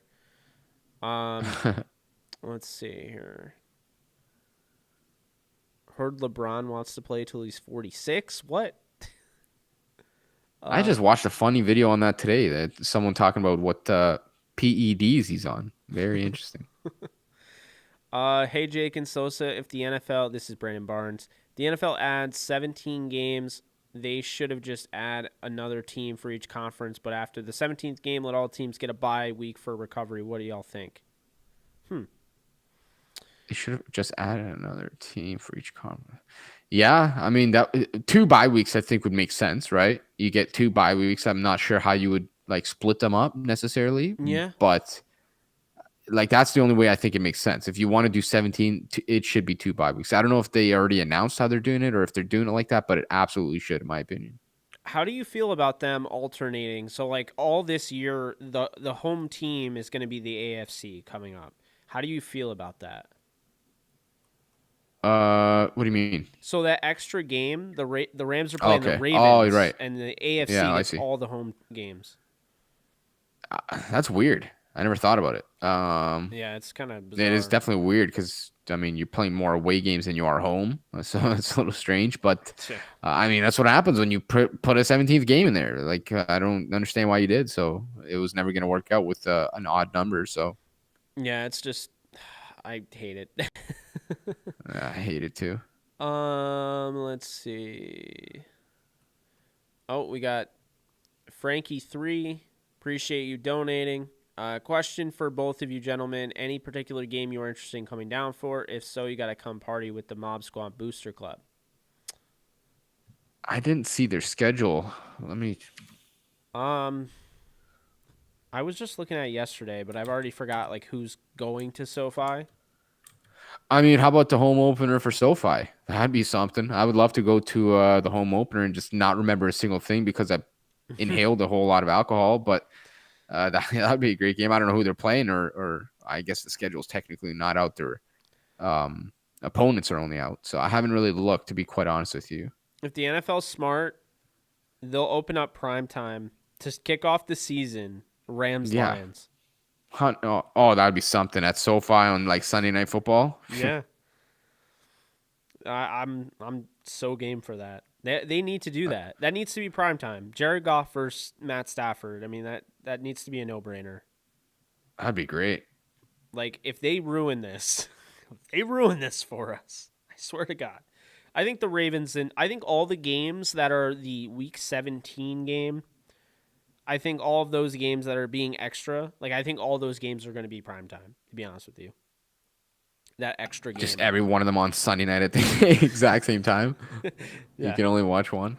No, I think all of those, like each game that wouldn't necessarily be there, but since they have 17 games now, I think those add-on games that wouldn't normally be there, I think all of those are going to be prime time. I see. So they'll be scattered, but I think that's how they'll do it. Matt Gay is a beast, and he'll be back, right? I mean, I assume so. Yep. Let's see. Do we have any chances to get a deep threat receiver? I mean, I think so. I mean, it depends on what kind of tier group that you want your deep threat receiver to be, and it depends on how much they want to spend. But, I mean, Sosa's mentioned it earlier. John Ross and Marvin Hall are two, pretty affordable options that I don't think you'd have to pay anything more than $5 million to. So, and I think that's being way too flexible. I mean, I think John Ross and Marvin Hall are going to probably command around 2 to 1. Like it's going to be really cheap, I think. Yeah, Marvin Hall, I don't think will even crack 1 million. John Ross, maybe 2, 3, 4, somewhere in between 2 and 5 million, I think. But yeah, you even look at the draft: Jalen Darden, Tutu Atwell, like so many guys that if you want speed, they're everywhere. You could find a guy for sure. Now, who's the next 1-year rental at outside linebacker that's going to make money off of playing with Aaron Donald? Isn't that the question of the day? I like that. I'm gonna go out on a limb here. I want to say Melvin Ingram so bad. I really do. My logic is telling me go with Ryan Kerrigan, say Ryan Kerrigan, but my heart is telling me say Melvin Ingram, just say Melvin Ingram. So I'm gonna go with Ingram, but I'll also say Ryan Kerrigan so I can just say I was right if I turn out to be right. I'm gonna say they go with Tyus Bowser. Tyus Bowser or Clowney. I like it. Pushing the chips to the table. I'm all in on that. I like it. I think between the 4 names we said, we should get one of those guys right. I hope so. I really hope so. And hey, instead of going back and having to look at receipts on Twitter, you have it here on video. You have it on audio. Yeah. So yeah. Go back to a little more point. Convincing. Yeah, exactly. Okay, here's one. Tony J. Can anyone confirm this rumor about Goff saying he would pipe Sean's girlfriend? That I can confirm that it's not true. That's funny. I mean, that's just hilarious. No, that's not true. From what I know, and that's funny though. I won't lie. I've asked around about it, and I think basically it was supposed to be a joke, and I think it was. I think something was mentioned of the sort, but he never actually said that, from what I gathered. Yeah. No, something came out tonight. I don't know if you've seen it from Doug Gottlieb. The report of how the Rams soured on Goff. That. Let's talk about that. Yeah, okay. What are your thoughts on that? Because I thought that for a while that the teammates listening to the way they were talking about Wolford. I mean that's all I needed to know. They weren't talking about Goff like that ever. No one was talking about Goff's work ethic the way they talked about Wolford, and that terrifies me. Not in Goff's 5 years with the Rams. Yeah. So to catch you guys up, if you haven't heard, Doug Gottlieb said, and this was a quote, I was told by a very good source that the Rams were frustrated at Goff's lack of work ethic, football IQ, mobility, accountability, and he simply wouldn't take chances on explosive plays. The locker room respected John Wolford more. And, I've been teasing for a little while now that I've heard some rumblings out of the locker room. And here you go. Here's your breaking news because I haven't told anybody yet. So it's coming out here. And I heard the exact same thing. The latter part, the most specific part is that, and I can't speak for everyone in the locker room. I'm sure guys feel differently, but I've heard that the locker room was not very fond of Jared Goff. And I don't exactly know what the reason why, and I don't know if that trickled, its way up into the coaching staff, but I think something had to have happened like that, because they didn't sour on Jared Goff's play that quickly. There's no way, because you look back to 2019 and he was terrible. He was better this year, I think, than 2019, and they didn't sour back then on him, right? And they never threw him under the bus back then. And then you see like the end of the season here, and it just blew up like in a heartbeat. It felt like 1 week everything was okay. He was just not playing well. The next week it was like, yeah, we're not committing to him. The next week after that, we're definitely not committing to him. And the salary cap is manageable with everybody and everyone's tradable. And then like 10 hours later, boom, see ya. So, I believe it, first of all. And I know personally from a very trustable and credible source myself that it also checks out. And I've been sitting on this news for a while. I didn't want to put it out there without knowing for sure. But yeah, so I believe it. And it's crazy. It's unfortunate, I guess. I can't speak to the work ethic thing. I don't know if he's putting in less work or whatever, but that the locker room did specifically like John Wolford more. Yeah, as you know, so ever since the Donald news blew up in my face, I just sit on everything I hear. I mean, Yeah. it's just Yeah. it's not worth it, man. Like with what we're doing, trying to be more like analysis based and tell the, just kind of talk about the game. I don't really, I'm not a guy that breaks news. You know what I mean? Yeah. So I mean, I kind of feel like you're putting yourself in harm's way if that stuff works out, great. But if not, you turn up into that Ivory Abraham guy like. Yeah. Are you Abraham? Yeah. That didn't end too Oh well. man. Well, he said like, "Oh, I know deep down." Like when he said, "I know deep down that Kawhi Leonard's going to the Lakers," I'm like, he didn't just say deep down to justify his source, did he? Like that's not good. Like, Yeah. That was a good uh, running joke, though. I had some fun on the internet with that one. yeah, no, that was funny. But yeah, no, I heard the same thing, and like, I actually want to kind of elaborate on that more because you have guys like Bucky Brooks coming out and throwing McVay under the bus. How do you feel about that? I had a lot to say about that yesterday, and I basically was like, look, I don't think it's fair for Bucky Brooks to say, well, Sean McVay hasn't done anything with anybody but top 10 talent. And I'm like, that's just a load of crap to me because, he took CJ Anderson off his couch and turned him into, a force to be reckoned with in the playoffs. And, Cooper Kupp was a third round pick who ran a 4.65 40 times. So he's not anybody that was like a blazing fast guy. And I know he did all sorts of stuff at Eastern Washington, but it's not like he was playing in the SEC or anything like that. I mean, he's made guys better. Like he's done that. So this idea, and Tyler Higbee, talk about a guy that was drafted before McVay gets there, fourth rounder out of Western Kentucky. He could have bailed on him, and he didn't. He literally drafted a tight end in the second round and tried to give, he gave him everything he could, but he actually didn't bail on Tyler Higbee. And you could argue he's the reason that Tyler Higbee's still on the roster, and he ended up somewhat developing. Yeah. I bit my tongue on that situation just because, like, yeah, it's so much like buffoonery on the timeline these days, man. I swear people will just say anything that like I comes to their know. head. It doesn't really make sense to me. He was talking about how Sean McVay moves off from his stars way too quickly and he has an ego because of it. And, Yeah. I get the ego part maybe a little bit because, I've heard the same thing that everyone has egos in the league or whatever and thinks they're, the be all end all, so to speak, kind of thing. But like, what's the alternative? Pay guys that you don't think deserve the money and keep sucking because like someone in the media thinks you should. Like, dude, what the Rams are doing is refreshing. Like, I think everyone enjoys it because like the days in the past where, yeah, okay, I pay this guy, he sucks. Let me keep him for 4 more years because I Oh can't get rid God, of I him know. because it looks bad. Because it looks bad. Now it's like, dude, who gives a shit? Like, make the move. Yeah. And that's why the Rams are so good, even after making mistakes. That's the difference. Like, the Rams have made a lot of mistakes in terms of who they paid. And they're still good every year because they're willing to just take the L, eat the mistake. Stan Kroenke doesn't care. He's got cash falling out of his pockets. It doesn't matter.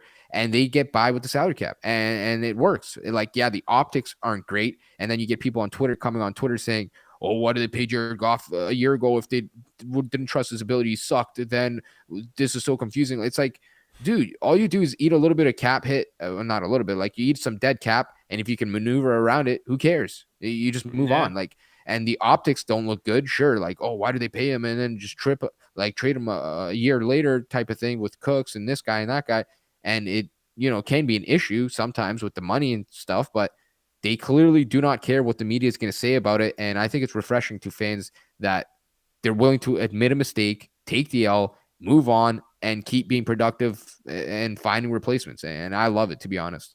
Yeah, I love it too. I mean, I'm tired of complacency. I watched Marvin Lewis have a head coaching job for 15 years without winning a playoff game. I mean, what is the Yeah. name of the game if you're going to try Andy Dalton out there as your starter? You're telling your fans, hey, we don't actually care about a Super Bowl. We just care about the bottom line. So, yeah, I totally agree with you. I'm like really, really, really tired of complacency in the NFL, and that's why I just can't stress enough how much I really do respect Mick Snead and this whole era because – and one thing I'll say about Goff is that was not McVay and that was not Snead. That honestly, Holmes is the reason they traded up to get him, first off, because he's the second hand man. He was behind Snead, and if Snead left at any point, Holmes is going to be the GM.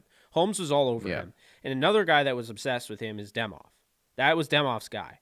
So, the contract didn't necessarily go, wasn't necessarily Sean McVay saying 100% let's sign Jared Goff. Like he wasn't necessarily pushing for that from what I've heard. I mean, I could, my source could be wrong in that regard, but from what I've heard, it was higher up. And I mean, I've talked to a lot of people on that, and everyone I talked to, it was higher up. It was a lot higher than McVay, and it was higher than Snead. So, but I'm just tired of complacency, Sos. I mean, you and I watch the game. We love the game. We love the NFL. We're NFL fans. We're Rams fans first, but we're NFL fans second. I think, people need to realize that. And so anytime I see, for instance, Eddie Jackson, I always bring up this scenario. So Eddie Jackson with Vic Fangio was arguably Defensive Player of the Year candidate, turned into an absolute star at free safety, playing single high, really just changing the game with his athleticism. And then Chuck Pagano takes over. No offense, Chuck Pagano, because I think he's a good DC, but like now he's a box safety. And now he's not, I'm just so tired of like, let's take guys out of positions that they were winning in, and let's stick with the status quo. We can't change the game. We can't, it's my system. I can't, I have to have guys that fit my system. I don't feel like McVay does that, because if he did that, then I'm sorry, Higbee's gone. They wouldn't have they wouldn't have continued on with some of the guys on the offensive line. They wouldn't have paid Havenstein. I mean, like McVay would have gotten his whole own offense. So this idea that they did that was just ridiculous. But I don't know. You know where I'm going with that. I'm tired of it, and I love that Kroenke is also part of this, because Kroenke will pay out Jared Goff's contract. He'll pay him out on his way out the door. Like, he has no problem paying that. Whereas other teams like to trade away generational talents, like I don't know, the Raiders with Khalil Mack, and it's like, well, why are you trading away a guy like that? It doesn't get much better than that. So. Yeah, it's just the NFL annoys me because there's so many great things, but there's so many teams that are complacent in their decision making, and they don't really care about the fans at the end of the day. I mean, the fact the Texans would even get to this point, where you could lose. I mean, you hit a home run on Deshaun Watson, and now you have a chance of losing him. Just pathetic to me. Yeah, and that's the positive for the Rams, is that Stan Kroenke has money, and cash is not an issue. And that's the thing that fans don't really know. I think most fans is that, salary cap is one thing, and the cap hit is one thing, but cash is a different issue. Like, the Texans are not going to want to move Deshaun right now because they paid him like $50 million in cash. It's hard to say, here's $50 million and go somewhere else, play somewhere. Like, not every owner can afford to take that hit. That's why Mark Davis, like you just mentioned, Khalil Mack, that's why they traded Mack. They couldn't afford to give him the cash. They couldn't afford to give him the cash after giving the cash to Derek Carr. And so that's, a sense that the Rams are blessed because they have an owner that essentially prints cash. Cash is nothing to him. So that's why they can take these cap hits that are still relatively large, but not feel bad about it, because when they move Jared Goff, all right, we paid you $45 million cash. No big deal.